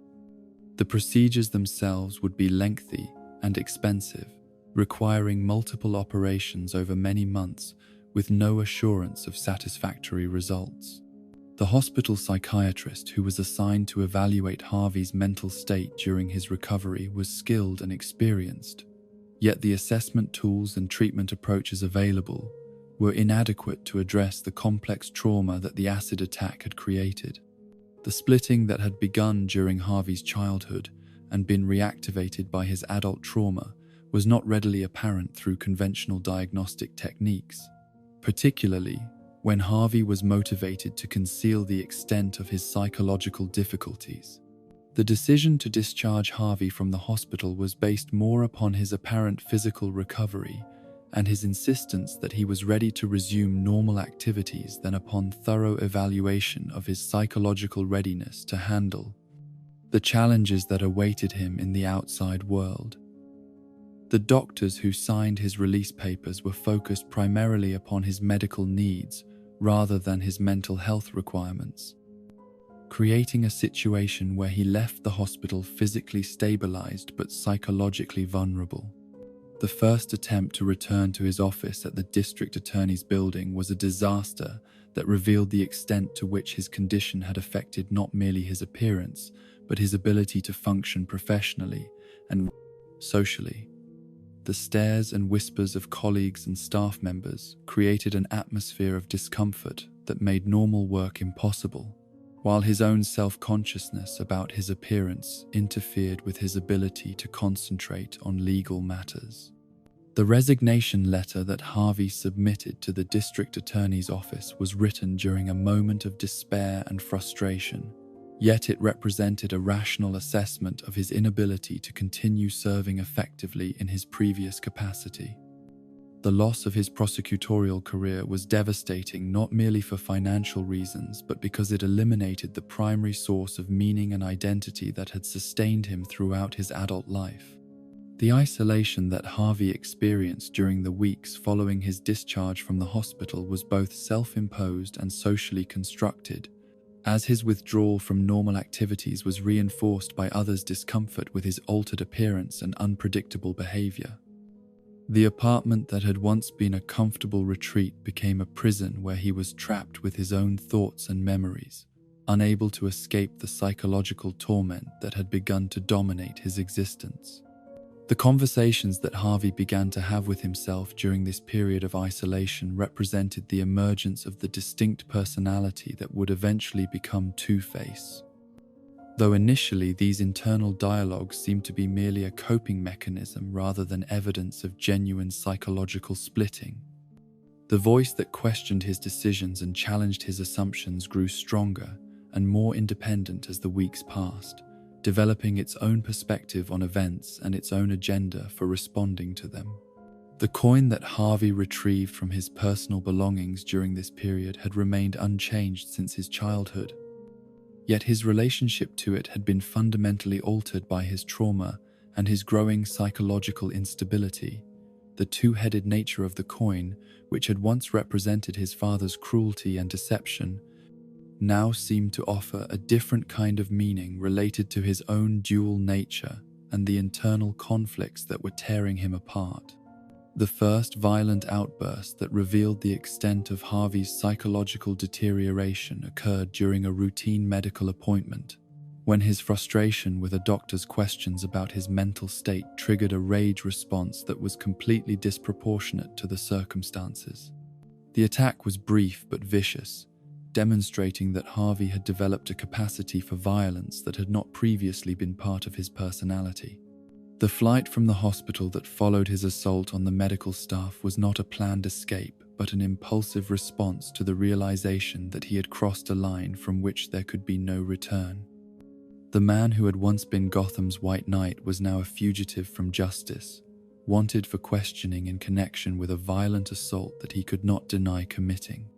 The sewers beneath Gotham City became Harvey's refuge during his initial period as a fugitive, providing him with shelter from both law enforcement pursuit and the curious stares of citizens who might recognize him despite his attempts at concealment. The underground tunnels were dark and foul-smelling, yet they offered something that the surface world could not provide: complete isolation from the society that had rejected him and the justice system that had failed to protect him. The encounter with Solomon Grundy during Harvey's time in the sewers was both terrifying and transformative, bringing him face to face with another being who existed outside normal society and operated according to rules that conventional morality could not encompass. Grundy's mindless violence and supernatural resilience represented everything that Harvey feared he himself might become. Yet their interaction also demonstrated that survival in the margins of society required different skills and different moral frameworks than those that had governed his previous existence. The calming of Grundy through Harvey's words revealed that some aspects of his former personality remained intact, despite his psychological deterioration, that his understanding of human psychology and his ability to communicate effectively had survived his transformation, even as other qualities had been lost or perverted. This successful interaction provided Harvey with confidence that he could navigate the dangerous world into which his circumstances had thrust him. The suspicions that began to develop among law enforcement officials about Harvey's potential involvement in the holiday killings reflected both their accurate assessment of his deteriorating mental state and their desperate need to find someone to blame for crimes that had baffled conventional investigation techniques. The timing of Harvey's disappearance and the escalation of the Holiday murders created circumstantial evidence that seemed compelling despite being ultimately incorrect. The transformation that was occurring within Harvey's mind during his time as a fugitive was not merely psychological but philosophical, as he struggled to reconcile his former commitment to justice with his growing understanding of the world's fundamental unfairness and his own victimization by forces beyond his control. The moral absolutes that had once guided his prosecutorial career seemed naive and inadequate when confronted with the reality of his current situation. The adoption of the Two-Face identity represented not merely the creation of a criminal persona, but the formalization of the psychological split that had been developing since the acid attack, giving name and form to the aspects of his personality that embraced chaos rather than order, destruction rather than creation. The costume that he created was both practical disguise and symbolic statement, dividing his appearance between the damaged and undamaged portions of his identity. The coin that became Two-Face's signature tool was not merely a decision-making device, but a symbol of the random cruelty that had shaped both Harvey's childhood and his adult transformation,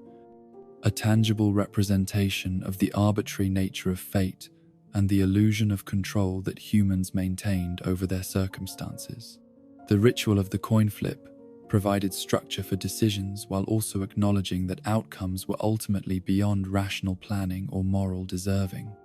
The first crimes that Harvey committed as Two-Face were not motivated primarily by greed or personal gain, but by the desire to test his new philosophy of random justice against the structured approach that had defined his previous career. The robberies and assaults that he conducted followed patterns that reflected his obsession with duality, while also serving as perverted forms of the prosecution work that had once provided meaning and purpose to his existence. The psychological satisfaction that Harvey derived from his criminal activities was not the simple pleasure that ordinary criminals found in successful crimes, but something more complex and disturbing. The twisted fulfillment of someone who had discovered that causing chaos provided temporary relief from the internal torment that had become his constant companion. The destruction that he brought to others' lives served as external expression of the devastation that had been wrought within his own psyche. The media coverage of Two-Face's emergence as a criminal force in Gotham created a public narrative that transformed Harvey from victim to villain, while also sensationalizing the connection between his former role as prosecutor and his current status as fugitive. The stories that appeared in newspapers and broadcasts focused primarily upon the dramatic visual impact of his disfigurement, rather than the psychological complexity of his transformation. The response of law enforcement agencies to Two-Face's crimes was complicated by the personal relationships that Harvey had maintained with many officers and prosecutors who found it difficult to accept that their former colleague had become their adversary. The manhunt that was organized to capture him was thorough and professional, yet it was also marked by reluctance to use lethal force against someone who had once been their ally and champion. Batman's involvement in the search for Two-Face added another layer of complexity to Harvey's situation. As the vigilante, who had once been his partner in fighting crime, was now committed to stopping his criminal activities, while also hoping to find some way to restore the man who had once been Gotham's White Knight. The confrontation between these former allies was inevitable, yet it would be marked by tragedy and mutual recognition of what had been lost. The coin that governed Two-Face's decisions had become more than mere tool or symbol. It had become the master that controlled every aspect of his existence, reducing the complexity of moral reasoning to binary choices that eliminated the need for careful thought or ethical consideration. The surrender of agency to random chance was both liberation from responsibility and imprisonment within a system that was even more restrictive than the legal frameworks he had once served. The transformation was complete, Harvey Dent was gone, replaced by something that retained his memories and capabilities, but operated according to entirely different principles and purposes. Two-Face had been born not merely from acid and trauma, but from the fundamental failure of a system that promised justice but delivered only random cruelty, that offered protection but provided only vulnerability, that claimed to reward virtue but demonstrated daily that evil often triumphed while good suffered in silence and obscurity. The descent into Gotham's underground labyrinth was not merely a physical journey from the surface world into the darkness below,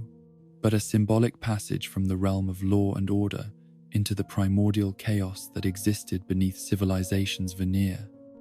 Harvey Dent's flight from the hospital had carried him through streets that he had once traversed as a respected prosecutor,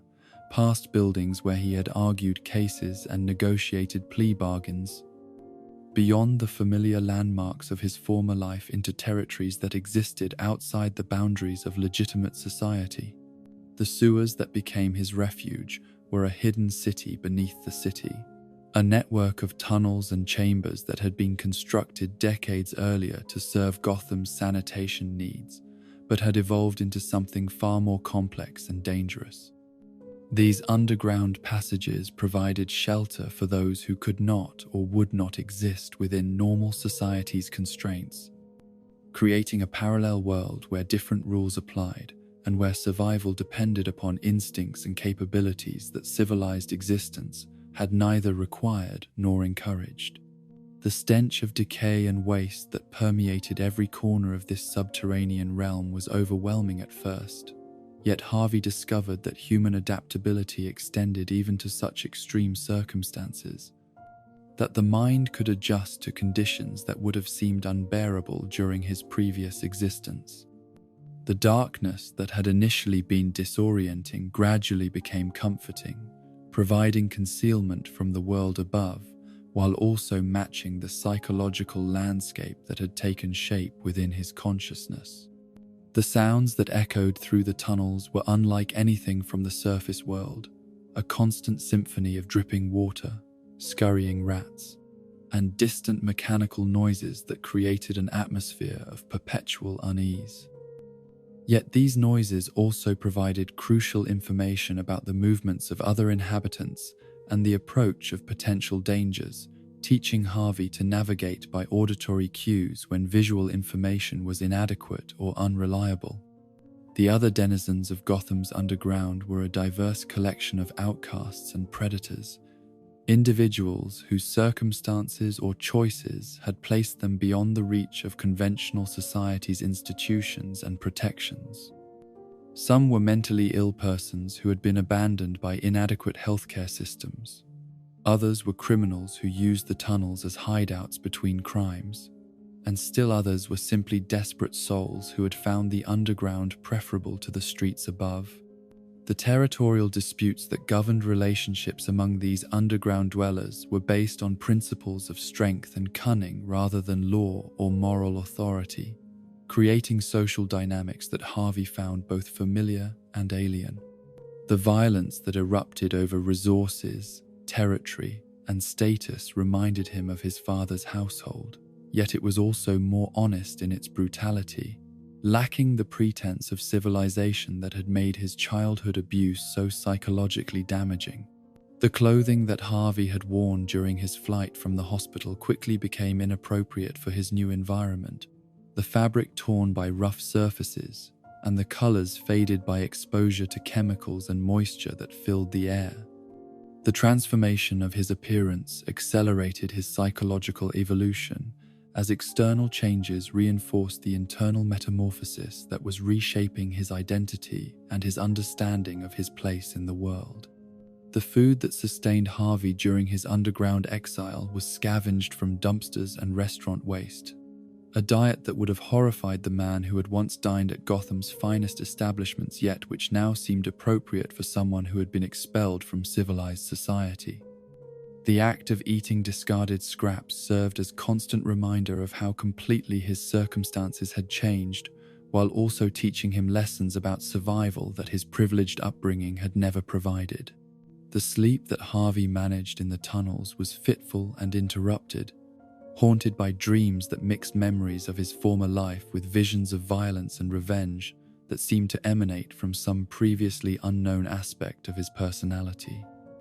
The boundary between sleeping and waking became increasingly blurred as exhaustion and stress combined with his deteriorating psychological condition to create states of consciousness that defied easy categorization. The encounter with Solomon Grundy occurred during one of Harvey's exploratory journeys deeper into the tunnel system, when his search for a more secure hiding place brought him into territories controlled by beings whose existence challenged fundamental assumptions about life and death. The creature that emerged from the shadows was neither fully alive nor completely dead, a shambling horror whose presence seemed to violate the natural order while also embodying the kind of existence that Harvey feared he might be approaching. Grundy's initial response to Harvey's intrusion into his domain was predictably violent, the reflexive aggression of a territorial predator whose limited intelligence provided no framework for peaceful coexistence with intruders. The attack that followed was swift and potentially lethal, yet something in Harvey's response triggered a different reaction from the undead creature, a moment of recognition or curiosity that created an opportunity for communication rather than combat. The words that Harvey spoke to calm Grundy were not calculated psychological manipulation, but spontaneous expressions of understanding and empathy, recognizing in the creature's torment something that resonated with his own suffering and isolation. The connection that formed between them was not friendship in any conventional sense, but rather mutual recognition of shared exile from the world above, acknowledgement that both had become something that normal society could neither accept nor understand. The conversation that developed between Harvey and Grundy, limited though it was by the creature's intellectual limitations, provided Harvey with his first opportunity since the acid attack to interact with another being without fear of judgment or rejection based upon his altered appearance. Grundy's own monstrous form made Harvey's disfigurement seem relatively minor, while the creature's simple acceptance of his presence offered a form of companionship that he had not experienced since his transformation. The knowledge that Grundy shared about the tunnel system's geography and dangers was invaluable to Harvey's survival, providing information about safe passages, sources of food and water, and areas to avoid due to police patrols or rival inhabitants.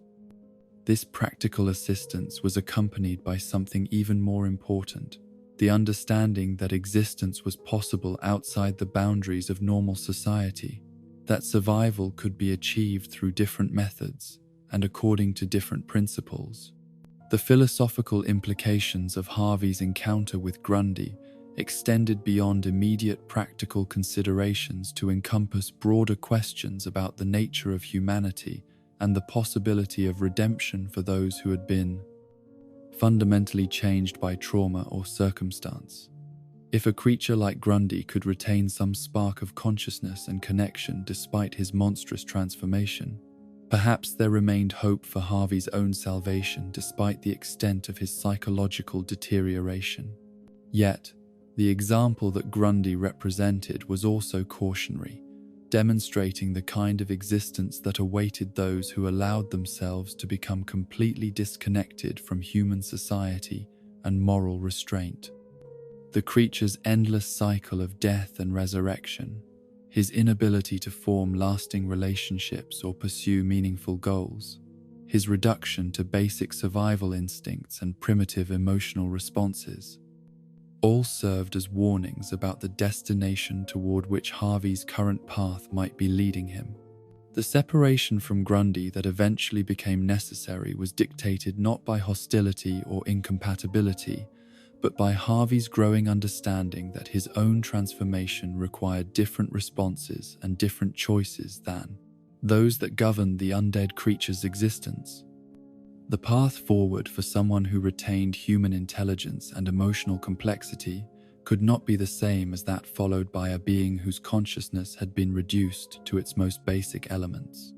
The emergence from the deeper tunnels back toward areas that maintain some connection to the surface world marked a crucial turning point in Harvey's psychological development.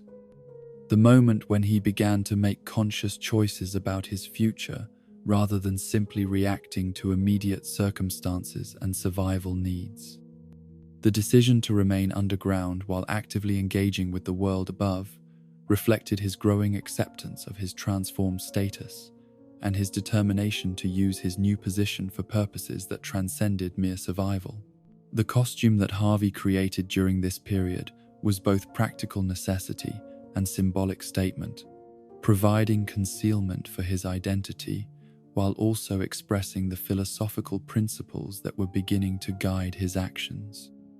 The division of his appearance between normal and monstrous elements reflected his own internal split, while also creating a visual representation of the duality that he believed governed all existence. The fabric and materials that Harvey used to construct his two-faced persona were scavenged from various sources throughout the underground. Yet, the finished product demonstrated careful attention to symbolic detail and psychological impact. The formal clothing that covered the undamaged portion of his body represented his former status as a respected member of society, while the more rough and threatening elements associated with his scarred side expressed his new understanding of reality's true nature.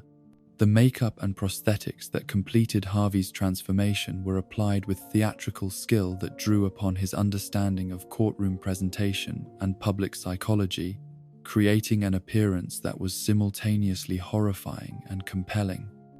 The visual impact of his divided face served multiple functions, concealing his identity from those who might recognize Harvey Dent, creating psychological advantages in confrontations with enemies, and providing external expression for the internal divisions that defined his new existence. The coin that became central to Two-Face's identity was retrieved from Harvey's personal belongings with full awareness of its historical significance and symbolic power, yet its role in his new life was fundamentally different from its function during his childhood. Where his father had used the rigged coin to create false hope while ensuring predetermined outcomes, Harvey chose to embrace the randomness that the coin represented, allowing chance to govern decisions while acknowledging the fundamental arbitrariness of existence. The philosophy that developed around the coin's use was complex and sophisticated, incorporating elements of Harvey's legal training and his psychological insights, while also reflecting the nihilistic worldview that his trauma had created. The binary nature of coin flips appealed to someone whose mind had been split into competing aspects, while the surrender of decision-making authority to random chance provided relief from the burden of moral responsibility that had once defined his prosecutorial career. The first crimes that Two-Face committed were carefully planned demonstrations of his new philosophy rather than impulsive expressions of rage or greed, elaborate scenarios designed to test his theoretical understanding of justice and chance against real-world circumstances. The robberies that he conducted followed patterns that reflected his obsession with duality, while also serving as perverted forms of the trials that had once been the focus of his professional life. The selection of targets for these initial crimes was not random despite the coin's role in determining specific details,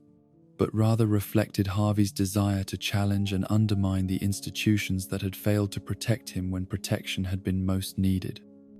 Banks that had financed criminal enterprises, businesses that had corrupted public officials, organizations that had profited from Gotham's dysfunction all became subjects for his twisted form of justice.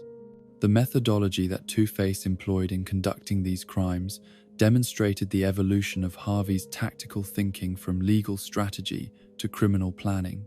applying the same analytical skills that had made him an effective prosecutor to the challenges of successful law-breaking. His understanding of police procedures and investigative techniques provided significant advantages in avoiding capture, while also ensuring that his criminal activities would send clear messages about his motives and philosophy. The psychological satisfaction that Harvey derived from these criminal activities was not the simple pleasure of successful theft or violence, but something more complex and disturbing: the fulfillment of someone who had discovered that imposing chaos upon others provided temporary relief from the internal torment that had become his constant companion. The fear and confusion that his actions created in victims and witnesses served as external expressions of the devastation that trauma had wrought within his own consciousness. The reactions of law enforcement agencies to Two-Face's emergence as a criminal threat were complicated by the personal relationships that Harvey had maintained with many officers and prosecutors who found it difficult to accept that their former colleague and ally had become their adversary. The manhunt that was organized to locate and apprehend him was thorough and professional, yet it was also marked by reluctance to use lethal force against someone who had once been their champion. The media coverage of Two-Face's crimes focused primarily upon the dramatic visual elements of his appearance and methods, rather than the psychological complexity of his transformation or the social factors that had contributed to his fall from grace. The sensationalized reporting that characterized most news accounts created a public perception of Two-Face as a monster rather than a tragedy, obscuring the deeper lessons that his story might have taught about trauma, justice, and social responsibility. The investigation techniques that police employed in their search for Two-Face revealed both their professional competence and their emotional investment in the case, as detectives who had once worked with Harvey as prosecutor now found themselves analyzing his crimes from the opposite perspective. The evidence that they collected painted a picture of systematic planning and sophisticated execution that challenged assumptions about criminal psychology and motivation. The first confrontation between Two-Face and Batman was inevitable given their former alliance and Batman's commitment to protecting Gotham from all criminal threats. Yet the encounter was marked by mutual recognition of what had been lost and shared grief for the transformation that had destroyed one of their most trusted partnerships. The battle that ensued was both physical and psychological, testing not only their respective capabilities but also their understanding of justice and redemption. The psychological profile that emerged from analysis of Two-Face's crimes and behavior revealed a mind that had retained its analytical capabilities while fundamentally altering its moral framework, creating an adversary who could not be understood or defeated through conventional law enforcement approaches. The binary thinking that governed his decision-making process made him both predictable and unpredictable, following clear patterns while also embracing randomness in ways that defied strategic anticipation. The coin flips that determined Two-Face's specific actions in various situations created an element of genuine uncertainty that made him particularly dangerous to both law enforcement and potential victims. Yet the ritual also revealed the extent to which his psychological condition had created dependency upon external validation for internal choices. The surrender of personal agency to random chance was both liberation from moral responsibility and imprisonment within a system that was even more restrictive than the legal frameworks he had once served. The lair that Two-Face eventually established in the underground provided him with a base of operations that reflected both his practical needs and his symbolic preferences, a divided space that expressed his philosophical commitment to duality while also serving as headquarters for his criminal enterprises. The decor and arrangement of this hideout demonstrated careful attention to aesthetic principles that reinforced his identity while also providing functional advantages for planning and executing crimes. The recruitment of associates and subordinates that Two-Face began during this period was hampered by his difficulty in maintaining normal human relationships. Yet his reputation and resources gradually attracted individuals who were willing to work with someone whose methods were unpredictable, but whose intelligence and planning capabilities were undeniable. The criminal organization that formed around him was small but effective, united by fear and greed rather than loyalty or shared ideology. The territorial conflicts that developed between Two-Face and other criminal enterprises operating in Gotham reflected both his aggressive expansion of activities and his challenge to established patterns of illegal behavior, creating instability throughout the city's underworld as traditional relationships and agreements were disrupted by his intervention. The violence that resulted from these conflicts demonstrated his willingness to use force when diplomatic solutions proved inadequate. The psychological deterioration that continued throughout this period was masked by Two-Face's apparent success in establishing himself as a major criminal force. Yet careful observation revealed increasing signs of instability and unpredictability that suggested his condition was worsening rather than stabilizing. The internal dialogue between his competing personalities became more frequent and intense, creating moments of confusion and contradiction that interfered with his ability to function effectively.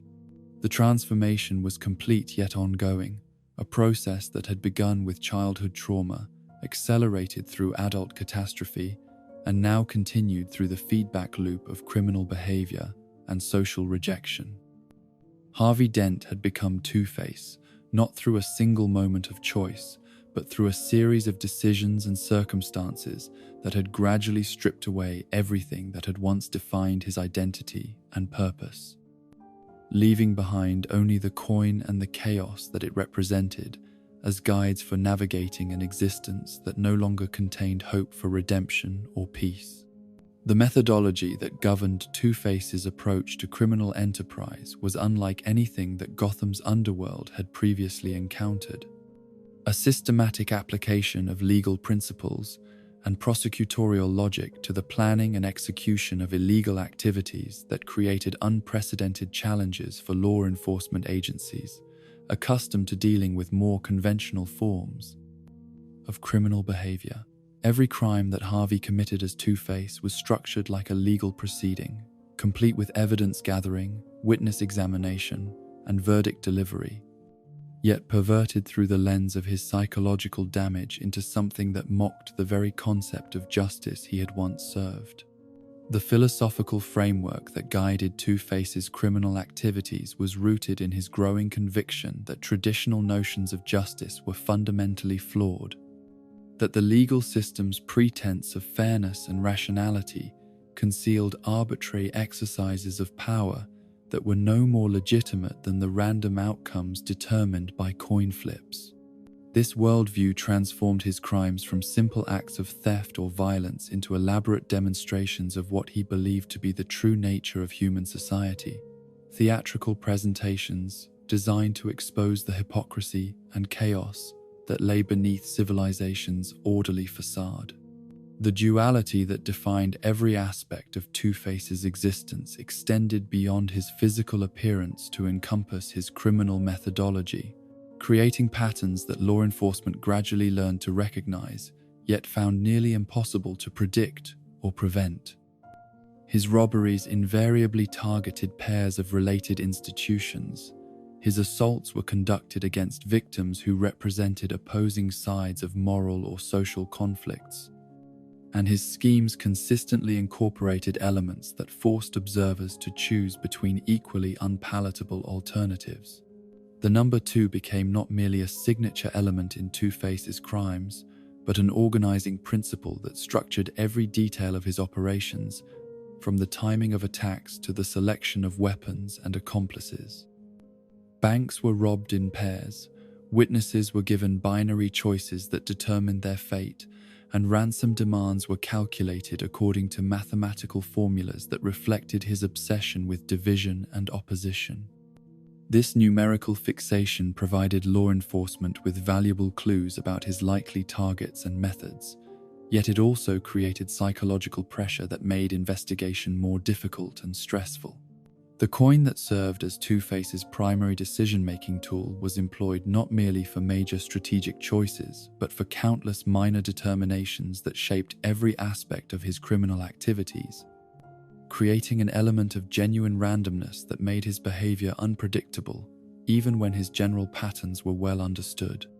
The ritual of flipping the coin became a compulsive behavior that provided psychological comfort while also serving as a form of decision-making paralysis. As Harvey found himself increasingly unable to make choices without consulting the arbitrary outcomes that the coin provided. The psychological dependency that developed around the coin represented both liberation from moral responsibility and enslavement to a system that was even more rigid and constraining than the legal frameworks Harvey had once served. Yet this paradox was invisible to someone whose trauma had created desperate need for external validation of internal choices. The surrender of personal agency to random chance allowed Harvey to act without accepting full responsibility for his actions, while also providing a form of structure that his damaged psyche required to function at all. The criminal organization that gradually formed around Two-Face was necessarily small and specialized. Composed of individuals who could tolerate working for someone whose decision-making process was fundamentally unpredictable, and whose mood could shift dramatically based upon the outcomes of coin flips that had no rational relationship to the circumstances at hand. The loyalty that these associates demonstrated was based more upon fear and financial incentive than genuine respect or shared ideology, creating a volatile group dynamic that reflected their leaders' own psychological instability. The recruitment criteria that Two-Face employed in building his criminal enterprise were influenced by his prosecutorial background and his understanding of criminal psychology, yet also distorted by his growing obsession with symmetry and opposition. He sought out pairs of associates who possessed complementary skills or represented opposing personality types, creating a criminal organization that reflected his own internal divisions while also serving practical operational needs. The training methods that Two-Face used to prepare his subordinates for criminal activities incorporated elements of his former legal expertise with techniques borrowed from his understanding of military and law enforcement procedures, creating unusually well-prepared criminals whose capabilities often exceeded those of their more experienced counterparts in other organizations. The discipline and attention to detail that characterized these training programs reflected Harvey's perfectionist tendencies, while also serving his psychological need for control and predictability in at least some aspects of his existence. The communication systems that Two-Face established within his organization were based upon binary codes and mathematical formulas that reflected his obsession with duality, while also providing security against law enforcement,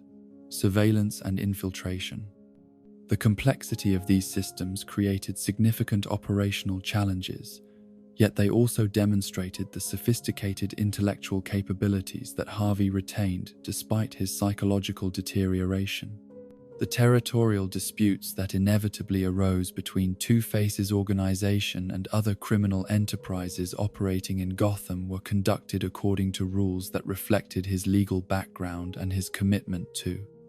structured conflict resolution, yet perverted through his damaged psychology into elaborate games of chance and strategy. These confrontations often resembled legal proceedings more than conventional gang warfare, with formal presentations of evidence and arguments preceding violent resolution of disputes. The relationship between Two-Face and the established crime families that had previously dominated Gotham's underworld was particularly complex, as his background as a prosecutor made him both valuable ally and dangerous enemy, depending upon the specific circumstances and the outcomes of his coin flips.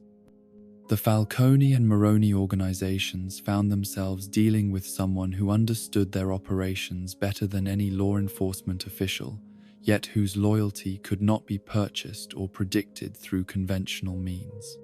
The innovations that Two-Face introduced to criminal methodology in Gotham included sophisticated use of legal loopholes and procedural technicalities to complicate prosecution efforts, application of courtroom psychology to intimidate victims and witnesses, and strategic manipulation of media coverage to create public confusion about his motives and methods. These techniques demonstrated the continued operation of his legal mind despite his transformation, yet also revealed how professional knowledge could be perverted to serve destructive rather than constructive purposes. The technology that Two-Face incorporated into his criminal operations reflected both his intellectual sophistication and his obsession with mechanical representations of chance and choice, including computerized coin-flipping devices, electronic randomization systems, and surveillance equipment that monitored the binary decisions of potential victims. The integration of advanced technology with primitive decision-making processes created a unique criminal signature that law enforcement learned to recognize but found difficult to counter effectively. The psychological warfare that Two-Face conducted against his enemies was perhaps more sophisticated and damaging than his physical attacks. Incorporating techniques borrowed from his prosecutorial experience and his understanding of legal psychology to create maximum fear and confusion among those who opposed him. His ability to identify and exploit psychological weaknesses in both criminals and law enforcement officials made him a uniquely dangerous adversary whose influence extended far beyond his immediate criminal activities. The trials that Two-Face conducted of captured enemies and perceived betrayers were elaborate parodies of legal proceedings that demonstrated both his retained knowledge of courtroom procedure and his complete abandonment of the docal ethical principles that should have governed such processes. These mock trials were simultaneously sophisticated intellectual exercises and expressions of sadistic cruelty, revealing the extent to which his legal training had been corrupted by his psychological damage. The verdicts that emerged from these perverted legal proceedings were determined not by evidence or legal precedent, but by coin flips that reduced complex moral questions to binary outcomes,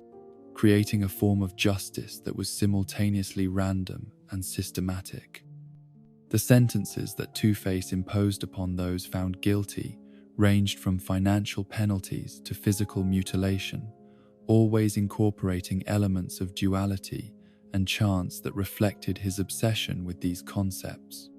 The appeals process that Two-Face sometimes allowed in his criminal court system was even more arbitrary than the original trials, involving elaborate games of chance that gave convicted defendants opportunities to improve their situations while also providing their captor with entertainment and psychological satisfaction. These proceedings demonstrated both his retained understanding of legal procedure and his complete perversion of its underlying principles. The rehabilitation programs that Two-Face occasionally implemented for individuals who had crossed him were designed not to reform criminal behavior, but to demonstrate his power and create psychological dependency among those who had crossed him experienced his mercy. The binary nature of these programs forced participants to choose between competing loyalties and conflicting values, creating internal divisions that mirrored Two-Face's own psychological condition. The record-keeping that Two-Face maintained of his criminal activities was meticulous and comprehensive, reflecting both his legal training and his compulsive need for documentation and precedent. The files that he compiled on his enemies and associates contained detailed psychological profiles and strategic assessments that rivaled those produced by professional law enforcement agencies, yet organized according to principles of duality and opposition rather than conventional criminal intelligence categories. The evidence that Two-Face collected during his criminal investigations was often more thorough and accurate than that gathered by legitimate law enforcement, yet obtained through methods that violated every ethical and legal standard that should have governed such activities. His willingness to employ torture, blackmail, and other extreme techniques created moral dilemmas for law enforcement officials who might benefit from his information while condemning his methods. The witnesses that Two-Face cultivated and intimidated were managed through sophisticated systems of reward and punishment that incorporated his understanding of legal psychology and his knowledge of criminal behavior patterns. The testimony that he obtained was often truthful and valuable, yet tainted by the coercive methods used to obtain it and the binary choices that witnesses were forced to make regarding their cooperation. The jurisdiction that Two-Face claimed over certain aspects of Gotham's criminal activity was based upon his former prosecutorial authority and his current criminal capabilities, creating a parallel justice system that operated according to perverted legal principles while serving his psychological needs for structure and control. This criminal court system attracted both supporters and enemies, creating complex political dynamics within Gotham's underworld that reflected broader questions about legitimate authority and social contract. The precedents that Two-Face established through his criminal court decisions were carefully documented and referenced in subsequent cases, creating a body of perverted jurisprudence that demonstrated both his intellectual sophistication and his moral corruption. The legal principles that emerged from these decisions were internally consistent yet fundamentally opposed to the values that legitimate law was designed to serve. The constitutional principles that governed Two-Face's criminal justice system were explicit parodies of legitimate legal doctrine, incorporating concepts of due process and equal protection while perverting them to serve arbitrary and cruel purposes. The document that he created to codify these principles was simultaneously a masterpiece of legal scholarship and a monument to psychological pathology. The bar association that Two-Face established among Gotham's criminal attorneys was both recruitment tool and method of professional control, requiring members to demonstrate their commitment to his perverted vision of justice while providing them with protection and advancement opportunities within his organization. The continuing education programs that he mandated for these criminal lawyers incorporated genuine legal knowledge with training in intimidation and corruption techniques. The judicial appointments that Two-Face made within his criminal organization were based upon combinations of legal competence and psychological compatibility, creating a hierarchy of perverted justice that reflected his own internal divisions while serving practical operational needs. The judges who served in his criminal court system were required to make decisions based upon coin flips rather than legal reasoning, yet also expected to provide sophisticated justifications for their arbitrary verdicts. The sentencing guidelines that Two-Face developed for his criminal court system incorporated mathematical formulas and probability calculations that reflected his obsession with quantifying moral questions while also serving his psychological need for systematic approaches to complex decisions. The punishments that resulted from these calculations were often creative and symbolic, designed to reflect the binary nature of his worldview, while also providing psychological satisfaction for their architect. The parole system that Two-Face implemented for individuals serving sentences within his criminal organization was based upon games of chance and tests of loyalty that reflected both his legal background and his psychological pathology. The criteria for early release were deliberately arbitrary and unpredictable, creating psychological pressure among his subordinates while also providing him with ongoing entertainment and validation. The corruption of legal principles that characterized every aspect of Two-Face's criminal empire represented not merely individual moral failure, but systematic perversion of institutional knowledge and professional expertise in code. Service of destructive rather than constructive purposes. His transformation from prosecutor to criminal mastermind demonstrated how quickly and completely noble purposes could be perverted when filtered through psychological damage and moral confusion, creating cautionary lessons about the relationship between power, knowledge, and ethical responsibility that extended far beyond the immediate circumstances of his personal tragedy. The obsession with fathers that began to dominate Two-Face's criminal activities was not merely a random fixation born from psychological trauma,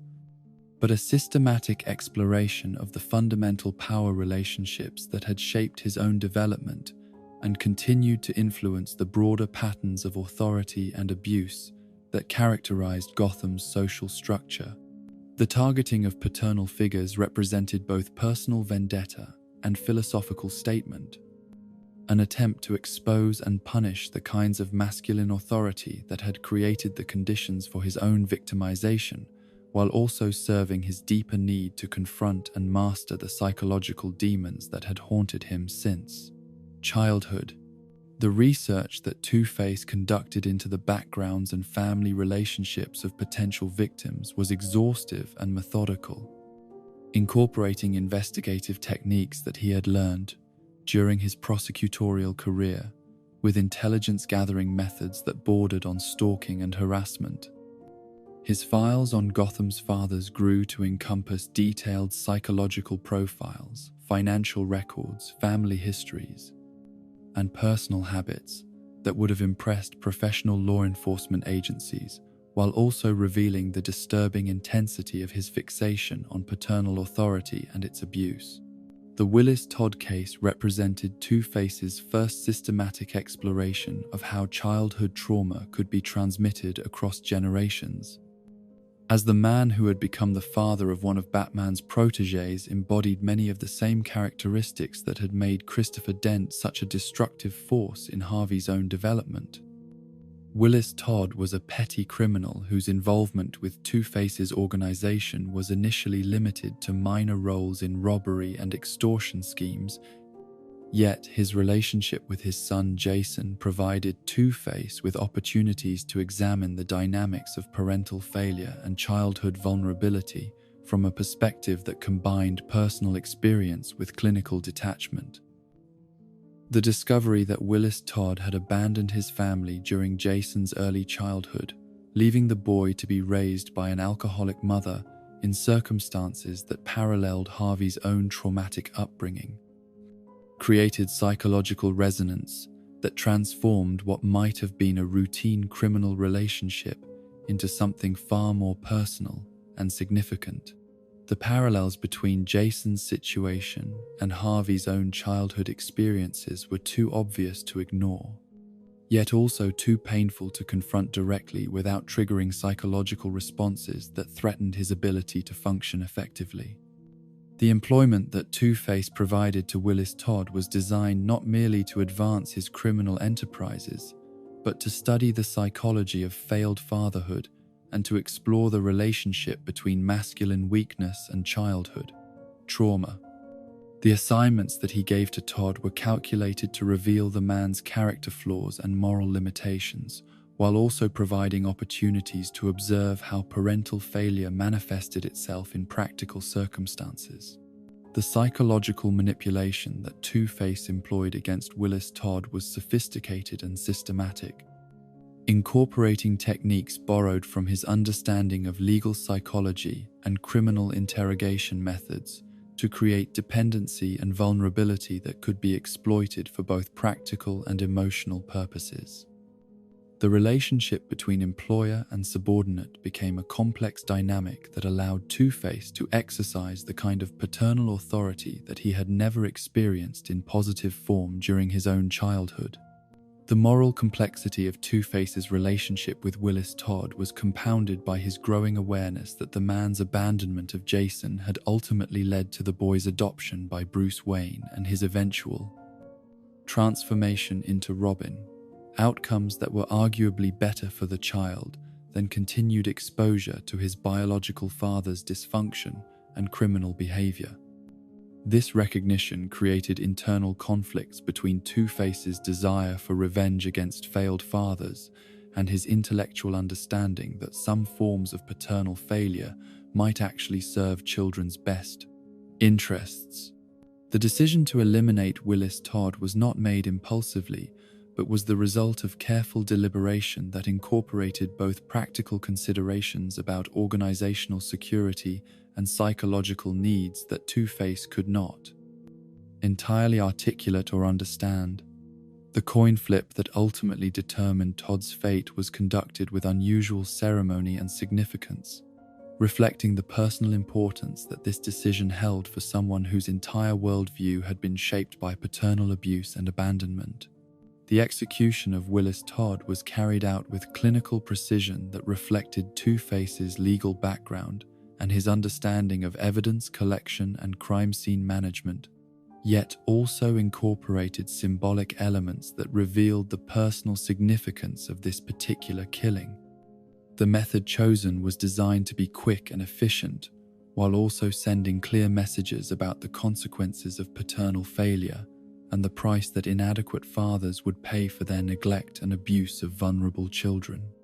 The psychological aftermath of Willis Todd's murder was more significant for Two-Face than he had anticipated, as the act of eliminating a failed father provided temporary satisfaction, while also triggering deeper questions about his own relationship with Christopher Dent and the unfinished business that continued to poison his consciousness. The realization that killing surrogates could not address his fundamental psychological conflicts forced him to confront the necessity of more direct action against the primary source of his trauma. The investigation that Two-Face launched into his father's current circumstances was conducted with the same methodical thoroughness that had characterized his prosecutorial work,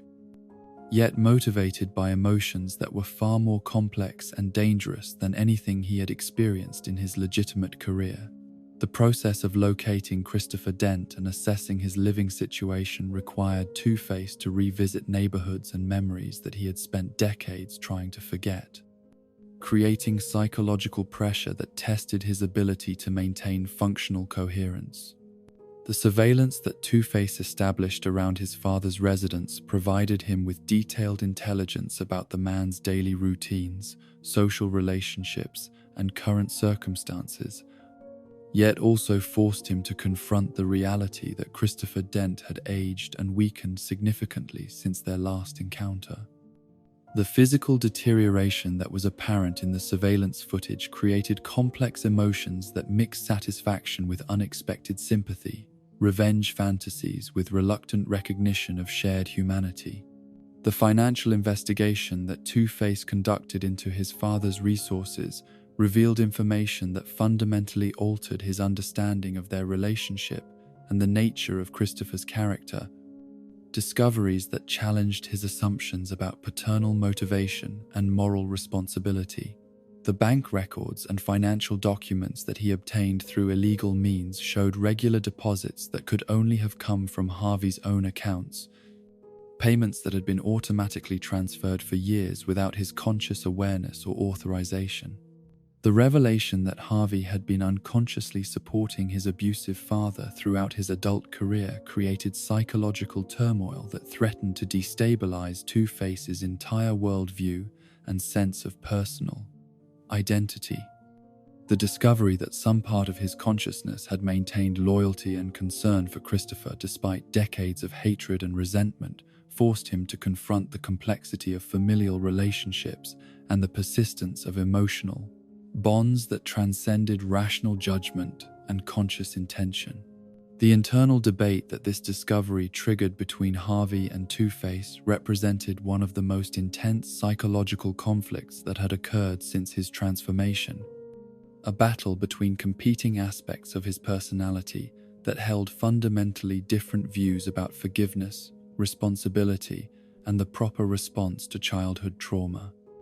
The Harvey persona argued for compassion and understanding, recognizing that Christopher's own behavior might have been shaped by circumstances and limitations that deserved sympathy rather than punishment, while Two-Face insisted upon revenge and justice for decades of abuse and psychological damage.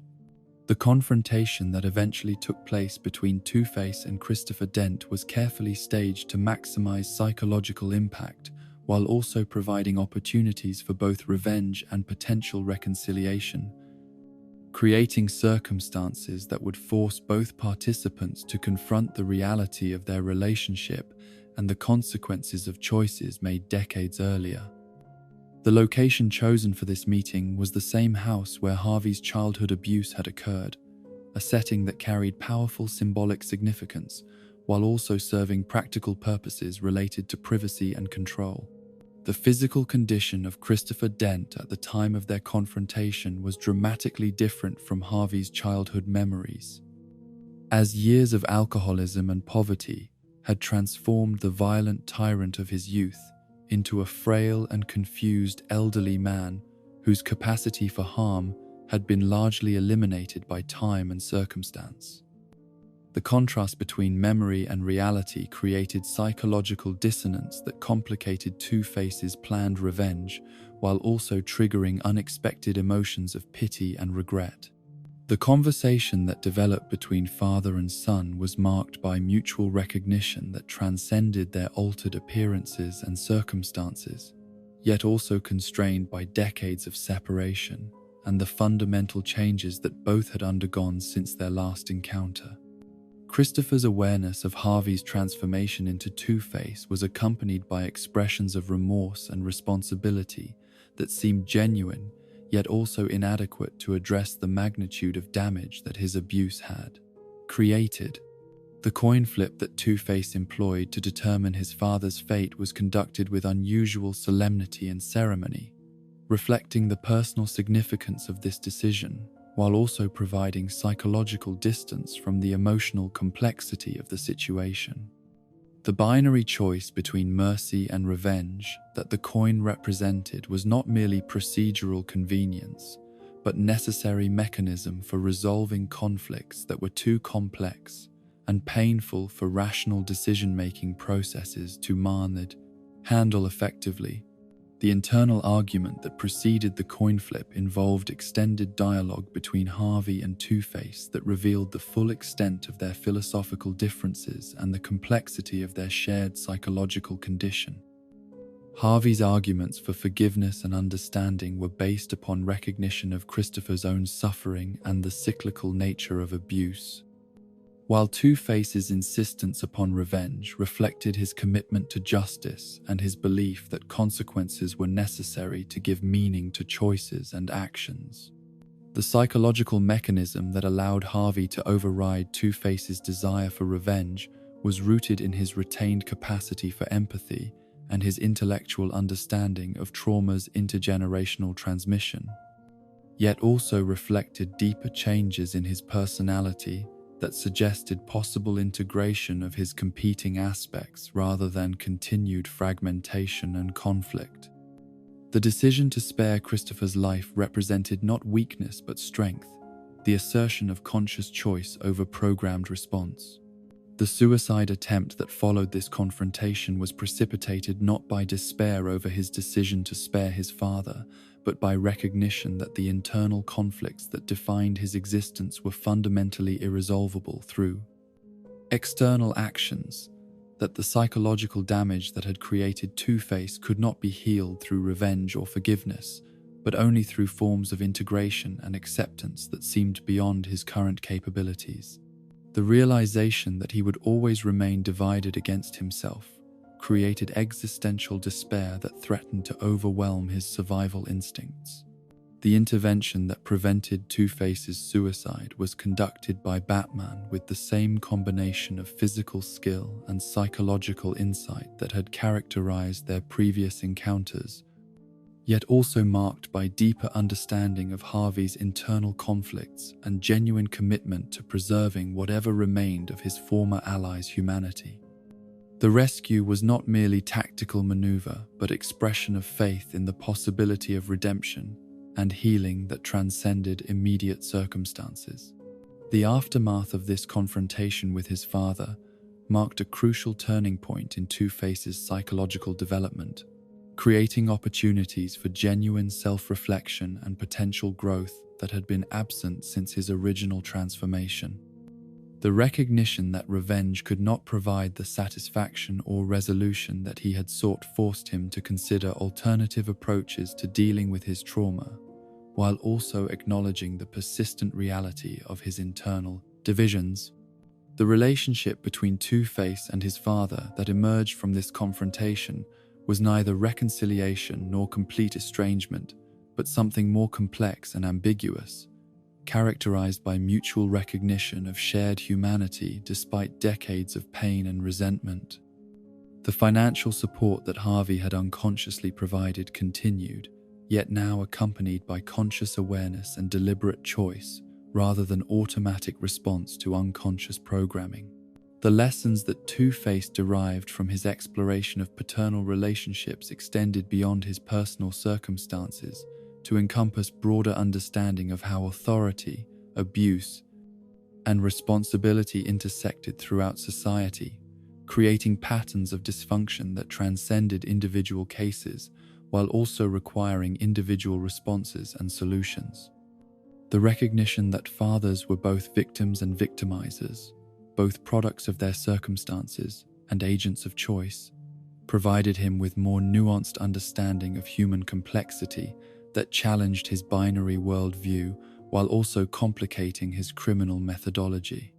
The impact that this psychological evolution had upon Two-Face's criminal activities was gradual but significant,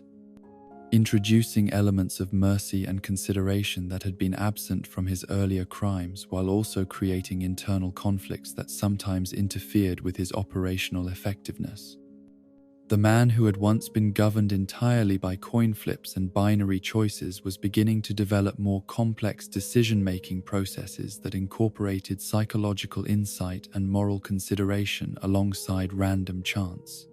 The possibility of redemption that had been denied to Harvey Dent for so long finally emerged through the intervention of advanced medical technology and the careful ministrations of skilled surgeons who understood that healing the external wounds might provide the foundation for addressing the deeper psychological damage that had created Two-Face. The plastic surgery that restored Harvey's appearance was not merely cosmetic reconstruction, but represented a comprehensive attempt to give him back the face that acid had stolen, the identity that trauma had shattered, and the hope that despair had extinguished through years of criminal activity and moral corruption. The decision to undergo reconstructive surgery was not made lightly or impulsively, but rather emerged from a complex series of negotiations between the competing aspects of Harvey's personality and the external pressures that various allies and enemies brought to bear upon his situation. The Harvey persona argued passionately for the opportunity to reclaim his former life and identity,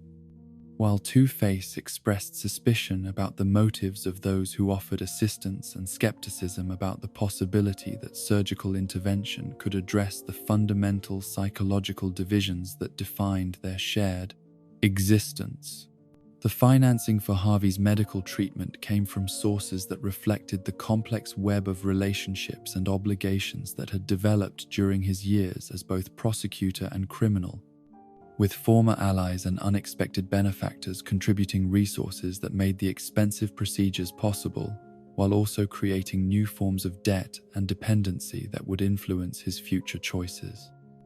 The anonymity that surrounded some of these contributions suggested that even his former enemies recognized the tragedy of his situation and the value that his restoration might provide to Gotham's ongoing struggle for justice and social stability. The medical team that performed Harvey's reconstruction was composed of specialists whose expertise in dealing with acid burns and traumatic disfigurement was complemented by their understanding of the psychological dimensions of pensions, facial restoration, and the challenges that patients faced in adapting to altered appearances. The surgeons who worked on Harvey's case were not merely technical craftsmen, but healers who recognized that successful treatment required attention to emotional and mental health, as well as physical reconstruction. The series of operations that restored Harvey's appearance required months of painful procedures and recovery periods that tested his psychological resilience while also providing opportunities for reflection and self-examination that had been absent during his years of criminal activity. The time spent in medical facilities forced Harvey to confront questions about his identity and his future that could not be resolved through coin flips or binary decision-making processes, creating internal pressure for more complex and nuanced approaches to the challenges he faced. The gradual improvement in Harvey's appearance as the surgical procedures progressed was accompanied by corresponding changes in his psychological condition and his relationship with the competing aspects of his personality, as the restoration of his physical wholeness created possibilities for mental integration that had seemed impossible while he remained visibly divided. The mirror that had once been his enemy became a source of hope and encouragement, showing him a face that increasingly resembled the man he had once been, while also reflecting the possibility of becoming someone new and better. The physical therapy and rehabilitation that accompanied Harvey's surgical recovery were designed not merely to restore function and mobility, but to help him adapt to his renewed appearance and the social interactions that it would make possible once again. The exercises and treatments that he underwent were often painful and frustrating, yet they also provided structure and purpose that had been missing from his existence since his transformation into Two-Face,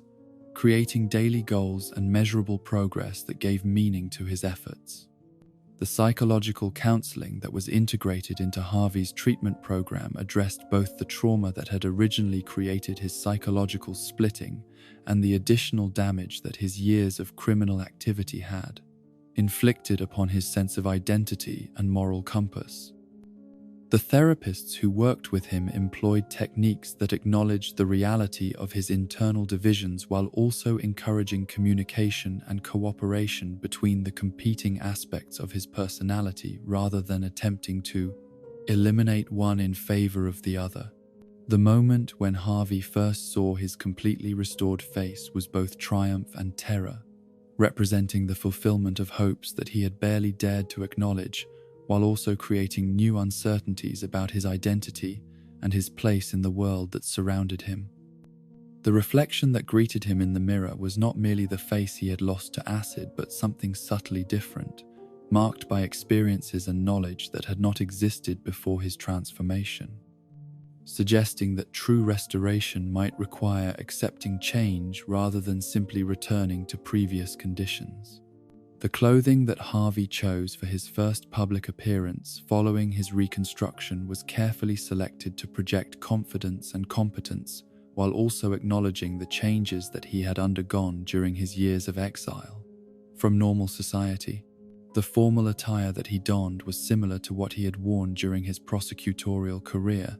yet updated and modified in ways that reflected his evolved understanding of appearances and their psychological impact upon both observers and the observed.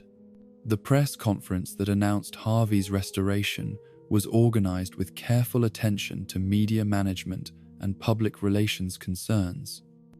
as the revelation that Two-Face had been surgically restored to normal appearance carried implications that extended far beyond individual medical achievement to encompass broader questions about criminal justice, rehabilitation, and the possibility of redemption for even the most fallen individuals. The statements that Harvey prepared for this occasion were crafted to acknowledge his past while also expressing genuine commitment to constructive contributions to society's welfare. The public response to Harvey's restoration was mixed and complex, reflecting the community's conflicted feelings about someone who had served them faithfully as prosecutor, yet also terrorized them as criminal mastermind. The citizens of Gotham struggled to reconcile their memories of Harvey Dent the White Knight with their more recent experiences of Two-Face the villain, creating social dynamics that made Harvey's reintegration into normal society challenging, despite his restored appearance. The legal complications that arose from Harvey's restoration were significant and unprecedented, as his criminal activities as Two-Face had created extensive legal liabilities, while his restored mental state raised questions about competency and responsibility that existing judicial frameworks were inadequately prepared to address. The prosecutors and defense attorneys who would need to handle his case faced dilemmas that challenged conventional approaches to criminal justice and punishment. The temporary arrangement that allowed Harvey to remain free while legal questions were resolved was based upon community service obligations and psychiatric supervision that provided structure and oversight, while also offering opportunities for him to demonstrate his commitment to constructive behavior and social contribution. The work that he undertook during this period was carefully chosen to utilize his legal expertise while avoiding situations that might trigger psychological regression or create conflicts of interest. The return to legal work that Harvey eventually achieved was not a simple resumption of his former prosecutorial career, but rather a more limited and carefully supervised re-entry into professional practice that acknowledged both his capabilities and his vulnerabilities. The cases that he was assigned were selected to minimize stress and psychological pressure, while also providing opportunities for him to contribute meaningfully to the community's welfare and his own sense of purpose and identity.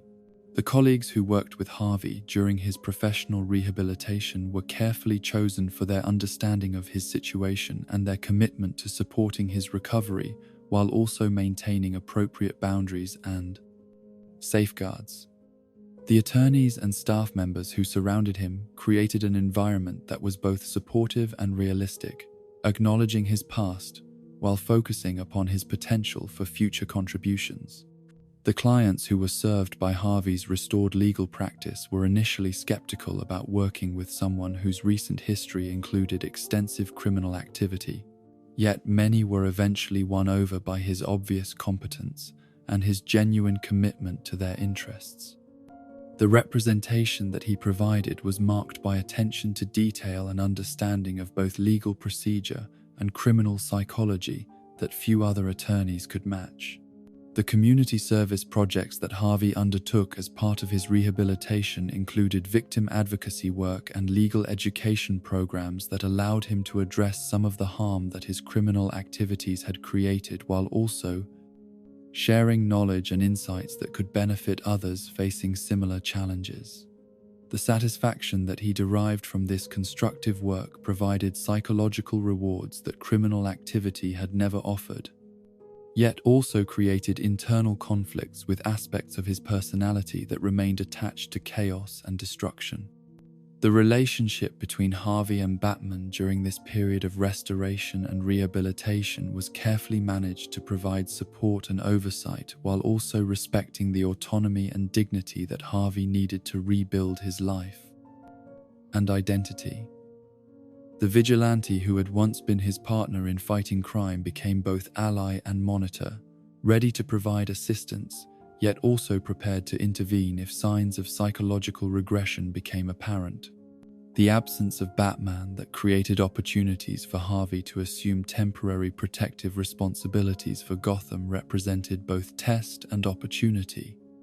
providing him with chances to demonstrate his commitment to justice, while also creating pressures that could potentially trigger psychological relapse. The crimes that he investigated and the criminals that he pursued during this period were handled with methods that combined his prosecutorial experience with insights gained during his years as Two-Face.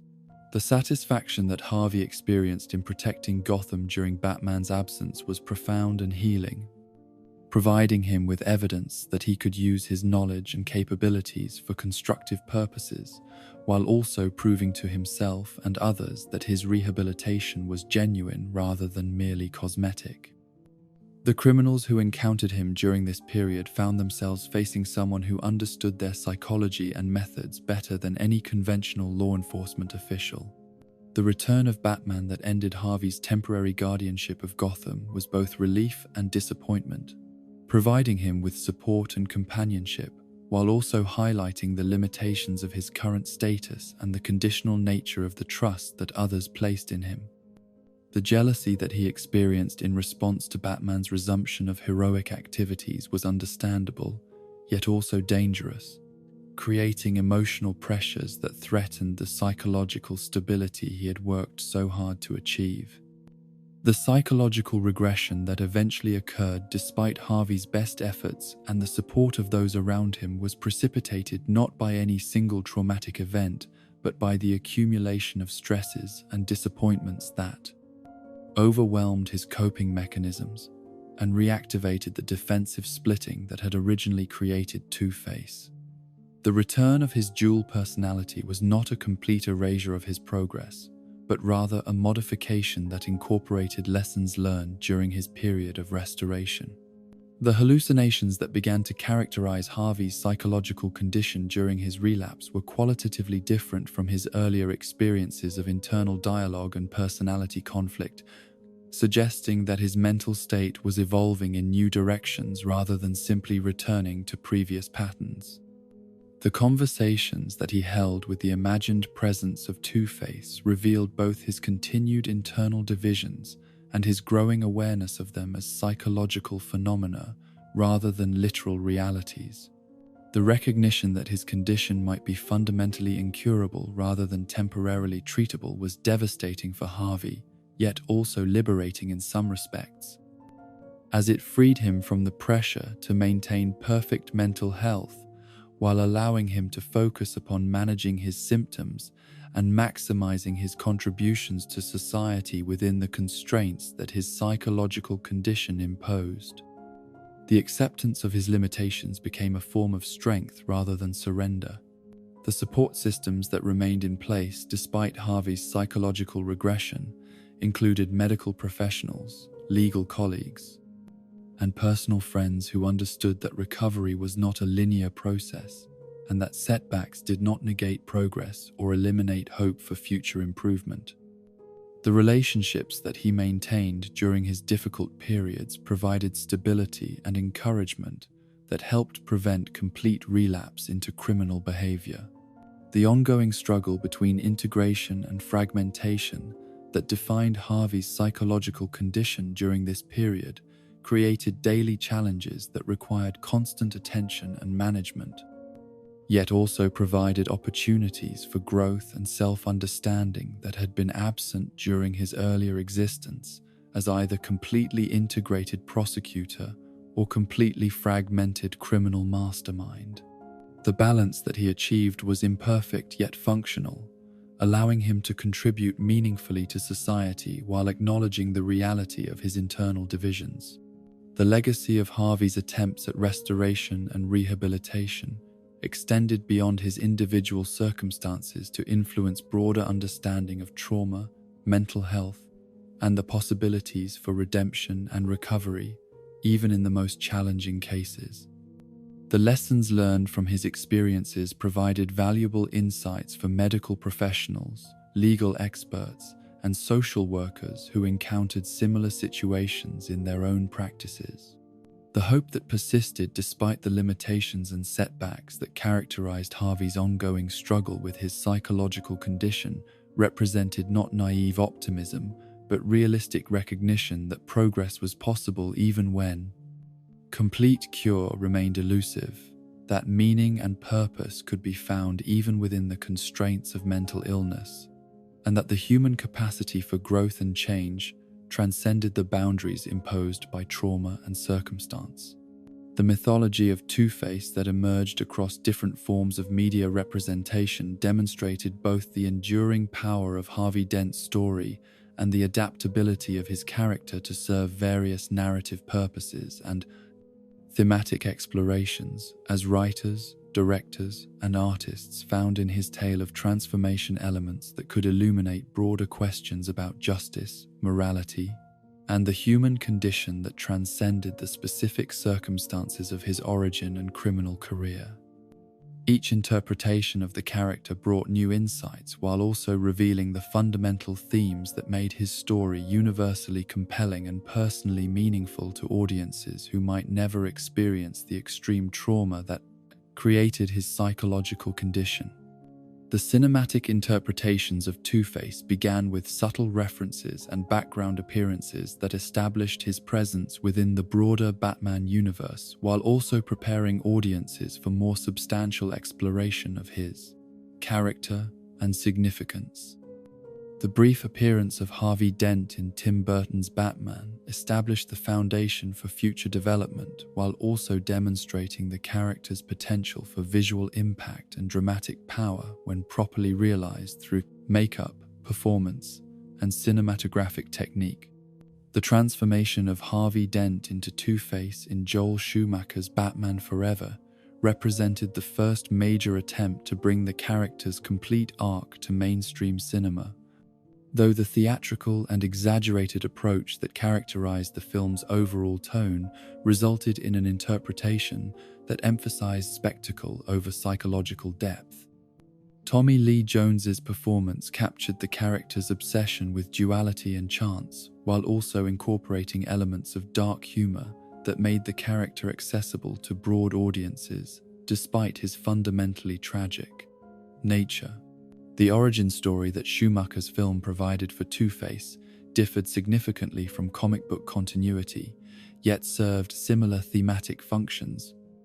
As the acid attack that disfigured Harvey's face became a tool for exploring questions about identity, appearance, and the relationship between external beauty and internal moral worth. The visual design that created the character's divided appearance was striking and memorable, establishing iconic imagery that would influence subsequent interpretations across various media formats. The psychological portrayal of Two-Face in Batman Forever focused primarily upon his obsession with binary choices and random decision-making, rather than exploring the deeper trauma and mental health issues that had created his condition, reflecting the film's emphasis on entertainment value over serious examination of complex psychological phenomena. The coin-flipping ritual that governed his actions became a signature element that audiences could easily understand and anticipate, providing structure for action sequences while also serving as visual shorthand for his mental state. The relationship between Two-Face and the other villains in Schumacher's film demonstrated both the character's potential for collaboration and the fundamental isolation that his psychological condition created, as his inability to trust others or maintain stable alliances reflected the internal divisions that defined his existence. The partnership with the Riddler was based more upon shared antagonism toward Batman than genuine compatibility, revealing the difficulties that even sympathetic individuals faced in forming meaningful connections with someone whose personality was fundamentally split. The more psychologically complex interpretation of Two-Face that emerged in Christopher Nolan's The Dark Knight represented a significant evolution in cinematic treatment of the character, as Aaron Eckhart's performance and the film's realistic tone allowed for deeper exploration of the trauma and moral corruption that transformed Harvey from hero to villain. The origin story that Nolan crafted emphasized the tragic dimensions of Harvey's fall while also examining the broader social and political context that made such transformation possible. The relationship between Harvey Dent and Rachel Dawes in Nolan's interpretation provided emotional weight and personal stakes that gave his transformation greater psychological impact. As the loss of his beloved became intertwined with his physical disfigurement to create trauma that exceeded his capacity to process and integrate healthily. The burning of half his face during the Joker's terrorist campaign served multiple narrative functions, creating visual symbolism while also establishing causal relationships between individual tragedy and broader social dysfunction. The moral philosophy that drove Two-Face's actions in The Dark Knight was more sophisticated and internally consistent than many previous interpretations, as his commitment to chance-based decision-making emerged logically from his disillusionment with systems of justice and order that had failed to protect those who served them most faithfully. The coin that governed his choices became a symbol of his rejection of moral absolutes and his embrace of randomness as the only honest approach to decision-making in an arbitrary and cruel universe. The visual design that created Two-Face's appearance in Nolan's film was notably more realistic and disturbing than previous interpretations, using advanced makeup and prosthetic techniques to create disfigurement that appeared genuinely traumatic rather than theatrical. The asymmetrical division of his face between normal and burned flesh created powerful imagery while also serving practical dramatic functions, allowing Eckhart to use different sides of his face to convey different emotional states and psychological conditions. The animated interpretations of Two-Face across various television series and direct-to-video productions allowed for different approaches to the character that could emphasize psychological complexity over visual spectacle, while also exploring aspects of his story that live-action productions might find difficult to address effectively. The voice acting that brought the character to life in these productions often captured subtleties of personality and internal conflict that visual performance alone could not convey. The Batman, the animated series version of Two-Face, was particularly notable for its sophisticated treatment of mental health issues and its respectful approach to psychological trauma. As the series creators understood that the character's condition represented serious medical and social issues rather than merely convenient plot devices. The split between Harvey and Two-Face personalities was portrayed with genuine psychological insight that acknowledged the reality of dissociative disorders while also maintaining the dramatic requirements of episodic storytelling. The voice acting that Richard Moll provided for Two-Face in the animated series created distinct vocal characteristics for the different aspects of Harvey's personality, using changes in tone, inflection, and speaking patterns to convey the internal struggles and competing perspectives that defined his psychological condition. The technique allowed audiences to follow the character's internal dialogues and decision-making processes in ways that enhanced understanding while also building emotional connection.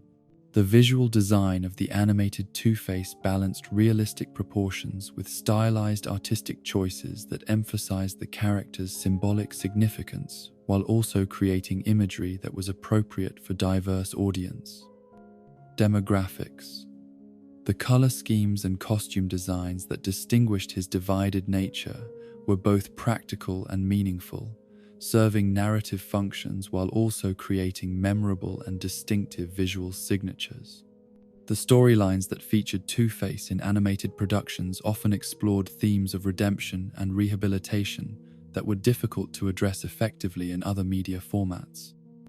As the episodic nature of television allowed for extended character development and multiple attempts at healing and recovery, the temporary successes and inevitable relapses that characterized these stories reflected realistic patterns of mental health treatment while also maintaining dramatic tension and emotional investment. The relationship between Two-Face and other characters in the animated Batman universe was developed with particular attention to the personal connections that Harvey had maintained from his pre-transformation life, creating ongoing sources of conflict and motivation that extended beyond his immediate criminal activities. The friendships and professional relationships that survived his transformation provided both sources of support and reminders of what he had lost. The psychological accuracy that animated interpretations could achieve was sometimes superior to live-action versions because animation's inherent artificiality allowed for more direct visualization of internal mental states and psychological processes that would be difficult to represent through conventional cinematographic techniques. The split-screen effects and visual metaphors that animation enabled created powerful representations of dissociative experiences and internal conflict. The video game interpretations of Two-Face have provided yet another avenue for exploring the character's psychology and methodology, as interactive media allows players to experience decision-making processes and moral dilemmas from perspectives that other formats cannot provide. The choice-based gameplay mechanics that some games have incorporated reflect the binary thinking that defines Two-Face's worldview, while also challenging players to consider the consequences of random versus deliberate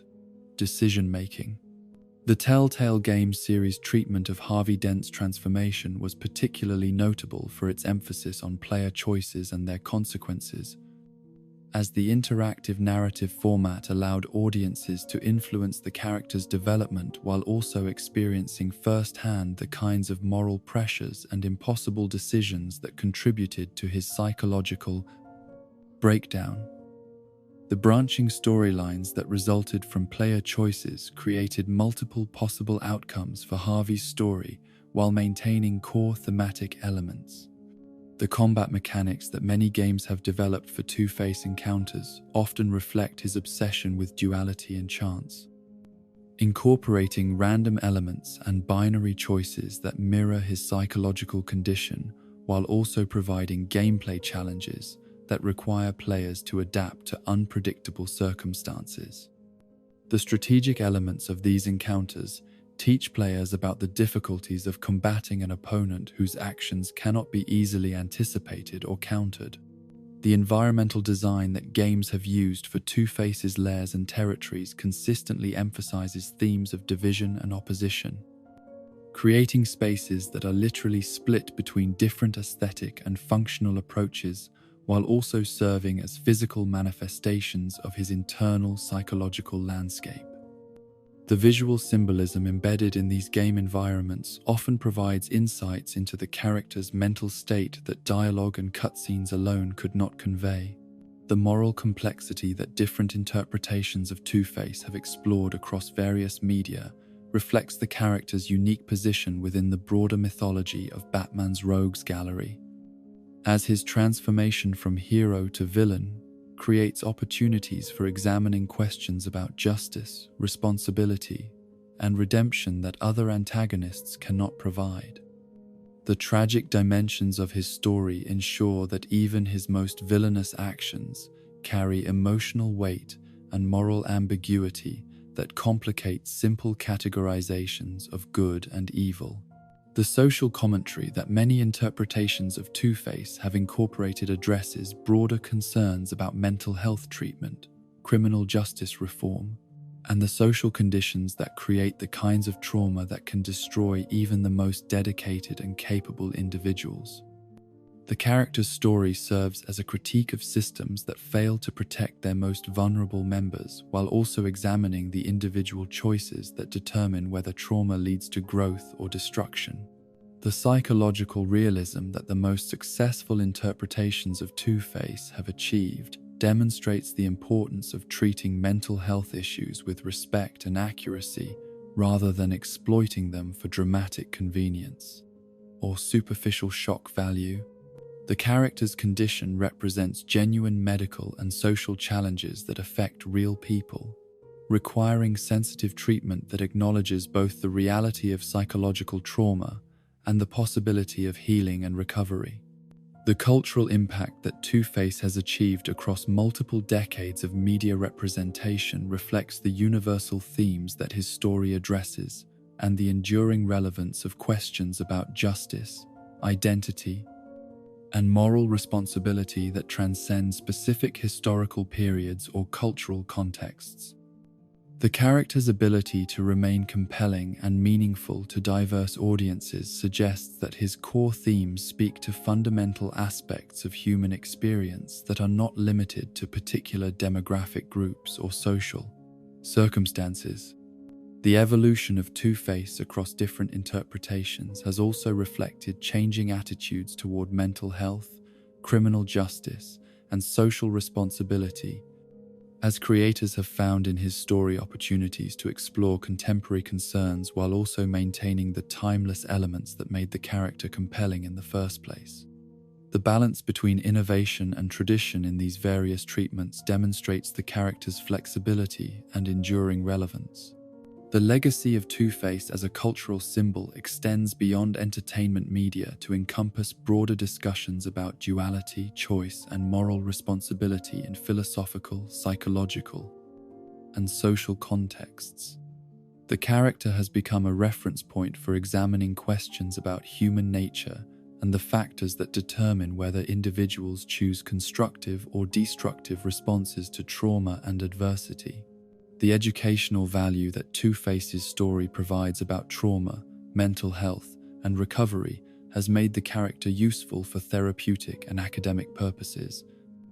as his experiences illustrate both the devastating effects of abuse and the possibilities for healing and growth that exist even in the most challenging circumstances. The character serves as both cautionary tale and source of hope, demonstrating that transformation is possible in either direction. The artistic inspiration that Two-Face has provided to creators across various media formats reflects the rich symbolic and thematic material that his story contains, as the visual and psychological elements of his character offer numerous opportunities for creative exploration and interpretation. The continuing development of new stories and new approaches to the character suggests that his potential for meaning-making and emotional impact remains far from exhausted. The philosophical dimensions that define Two-Face's existence transcend the immediate circumstances of his personal tragedy to encompass fundamental questions about the nature of human consciousness, the meaning of choice, and the relationship between order and chaos that have occupied philosophers, theologians, and scientists throughout recorded history. The duality that governs every aspect of Harvey Dent's transformed existence serves as a living laboratory for examining concepts that most people encounter only in abstract theoretical discussions, creating opportunities to observe how philosophical principles operate when embodied in concrete circumstances and subjected to the pressures of practical application. The coin that serves as Two-Face's primary decision-making instrument represents far more than a simple gambling device or psychological crutch, functioning instead as a sophisticated philosophical tool that embodies competing theories about determinism and free will, causation and randomness, human agency and cosmic indifference.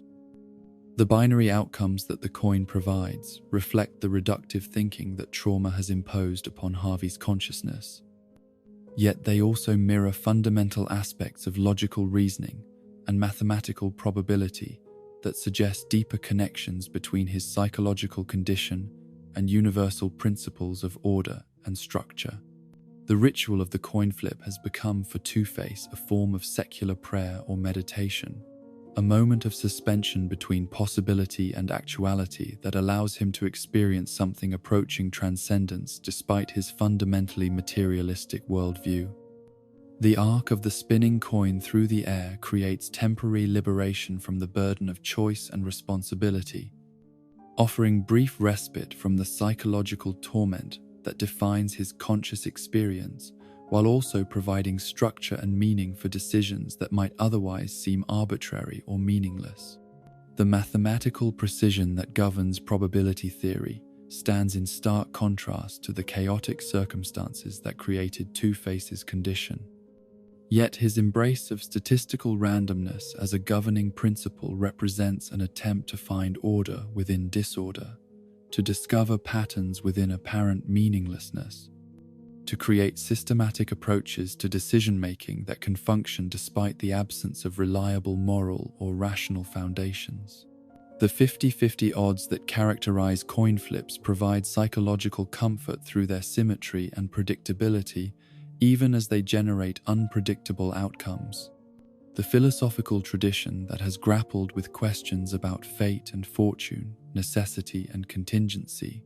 provides historical context for understanding Two-Face's relationship with chance as something more sophisticated than mere superstition or mental illness,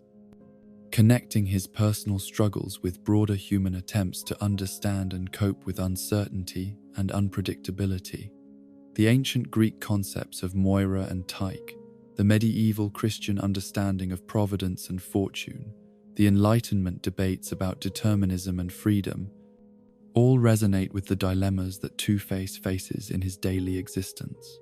The existential implications of Two-Face's condition extend beyond individual psychology to encompass questions about authenticity and alienation that have characterized modern philosophical thought since the industrial Endef. Revolution transformed traditional social structures and belief systems. His literal split personality serves as external manifestation of the internal divisions that characterize human consciousness in general, the competing desires and conflicting values that most people experience as psychological tension rather than visible disfigurement. The moral framework that Two-Face has constructed around his coin-flipping methodology represents an attempt to create ethical systems that can function without relying upon traditional sources of moral authority such as religion, social convention, or rational principle, creating instead a form of procedural ethics that derives legitimacy from consistency and fairness of application rather than substantive moral content. The question of whether such procedural approaches can provide adequate foundations for moral decision-making reflects broader debates about the sources and justification of ethical obligation.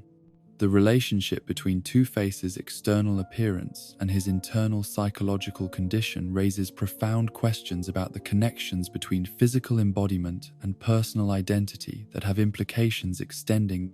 far beyond his individual circumstances to encompass broader philosophical questions about the mind-body relationship and the role that physical appearance plays in shaping social interaction and self-understanding. The literal division of his face into normal and scarred halves creates visual representation of psychological phenomena that are usually invisible. The binary thinking that characterizes Two-Face's approach to moral and practical decision-making reflects cognitive patterns that are common in various forms of psychological distress, yet also mirror fundamental aspects of bases,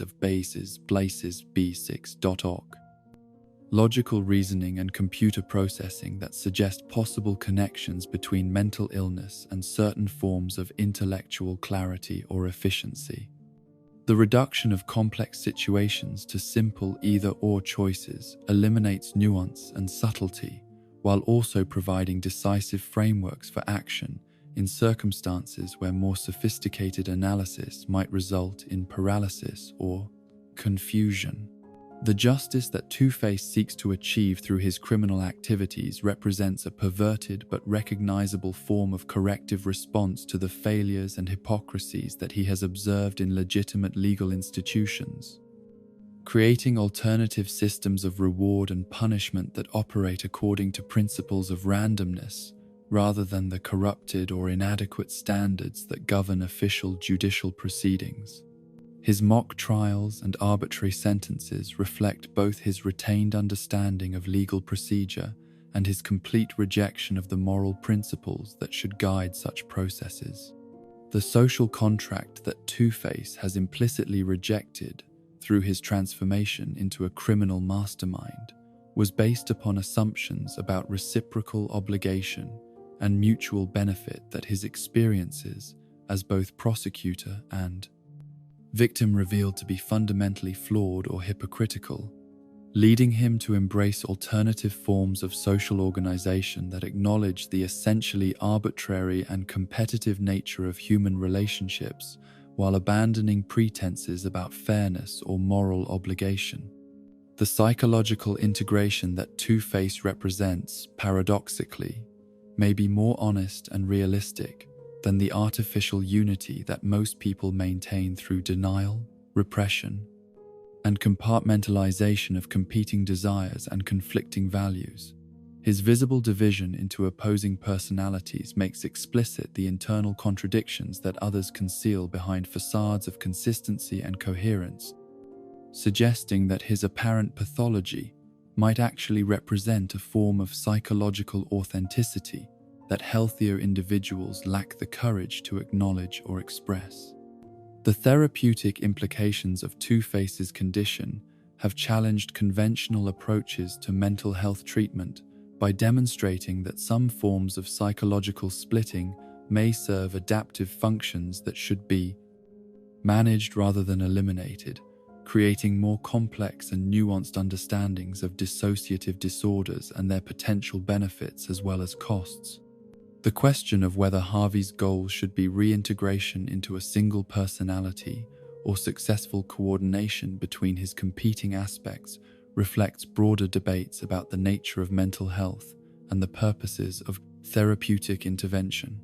The legal implications of Two-Face's psychological condition raise fundamental questions about criminal responsibility and moral accountability that challenge basic assumptions about the relationship between mental competence and questions. Legal culpability, creating dilemmas for judicial systems that were designed to handle cases where defendants possessed unified personalities and coherent decision-making processes. The question of whether Harvey or Two-Face should be held responsible for criminal acts committed while the personality was divided reflects broader philosophical problems about personal identity and moral agency. The theological dimensions of Two-Face's story connect his personal struggle with duality to broader religious and spiritual traditions that have grappled with questions about good and evil, light and darkness, salvation and damnation that transcend individual psychological circumstances to encompass cosmic principles and ultimate meaning.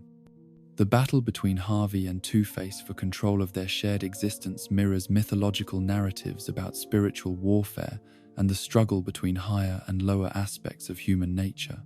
The artistic and literary traditions that have explored themes of doubling and division provide cultural context for understanding Two-Face's story as part of broader human fascination with questions about identity,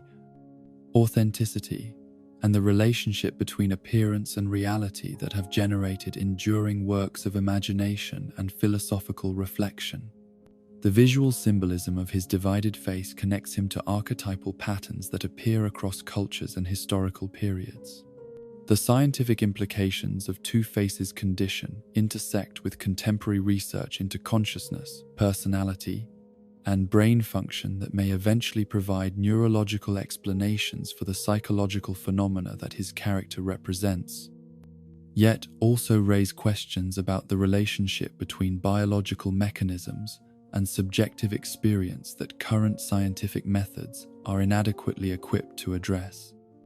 The question of whether consciousness is unified or multiple reflects fundamental debates about the nature of mind and personal identity. The political implications of Two-Face's rejection of legitimate authority and his creation of alternative systems of justice reflect broader social tensions about the sources and limits of governmental power. The relationship between individual liberty and collective security, and the conditions under which resistance to established authority becomes morally justified or practically necessary. His transformation from upholder to violator of law enforcement represents a form of political evolution that mirrors broader patterns of social change and revolution. The educational value of Two-Face's story extends beyond entertainment or therapeutic applications to encompass important lessons about trauma, resilience, and the factors that determine whether individuals respond to adversity through growth or destruction, creation or chaos, service or exploitation. His experiences illustrate both the devastating potential of unchecked psychological damage and the persistent possibilities for redemption and recovery that exist even in apparently hopeless circumstances. The metaphysical questions that Two-Face's existence raises about the nature of personal identity, the continuity of consciousness across time and change, and the relationship between individual personality and universal principles connect his story to fundamental philosophical problems that have challenged human understanding since the beginning of reflective thought. The question of whether Harvey and Two-Face represent the same person or different individuals sharing the same body reflects deeper mysteries about what constitutes personal identity and moral responsibility. The sociological implications of Two-Face's transformation highlight the social factors that contribute to individual psychological breakdown, while also demonstrating the ways that personal trauma can generate broader social dysfunction through the creation of criminal enterprises and the corruption of legitimate institutions. His story serves as case study in the relationship between individual pathology and social problems that affect entire communities. The aesthetic dimensions of Two-Face's character design and symbolic presentation create opportunities for exploring questions about beauty and ugliness, symmetry and asymmetry, wholeness and fragmentation that connect his personal story to broader cultural values and artistic traditions. The visual impact of his divided appearance generates emotional responses that transcend rational analysis, while also providing foundations for intellectual reflection about the sources and meaning of aesthetic judgment. The temporal aspects of Two-Face's existence, particularly his relationship with his past as Harvey Dent and his uncertain future as a potentially redeemable individual, illustrate philosophical problems about personal continuity across time and the extent to which past actions determine present identity and future possibilities. The question of whether redemption is possible for someone who has committed terrible crimes reflects broader theological and philosophical debates about forgiveness, justice, and the ultimate meaning of human choice and moral development. The ultimate significance of Two-Face as a philosophical symbol lies not in the specific details of his criminal career or his psychological pathology, but in his representation of universal human struggles with duality, choice, and meaning that transcend individual circumstances to encompass fundamental questions about consciousness, morality, and purpose that every thinking person must eventually confront in some form, making his story both deeply personal and universally relevant to anyone who has experienced internal conflict or moral uncertainty in their own life and decision-making processes. In the end, Harvey Dent's transformation into Two-Face stands as perhaps the most tragic tale in all of Gotham's bloody history, for it speaks to the fundamental fragility of the human spirit when confronted with trauma beyond its capacity to heal. His story reminds us that heroes and villains are not born but made, shaped by circumstances beyond their control and choices within their power. The coin that guides Two-Face's decisions represents more than mere chance. It embodies the terrible randomness of fate that can elevate or destroy with equal indifference. Yet in this darkness, we find a glimmer of hope, for Harvey Dent's tale also demonstrates that even in the depths of madness, the capacity for good never entirely disappears. The man who once stood as Gotham's White Knight continues to exist within the scarred shell of Two-Face, waiting for the day when healing might overcome hatred, when choice might triumph over chance. Rest now, dreamer of justice, and may your sleep be free from the torments that plague those who carry darkness within light. Let Harvey's story serve as both warning and comfort that we all possess the power to choose our path, even when fate seems to have chosen for us.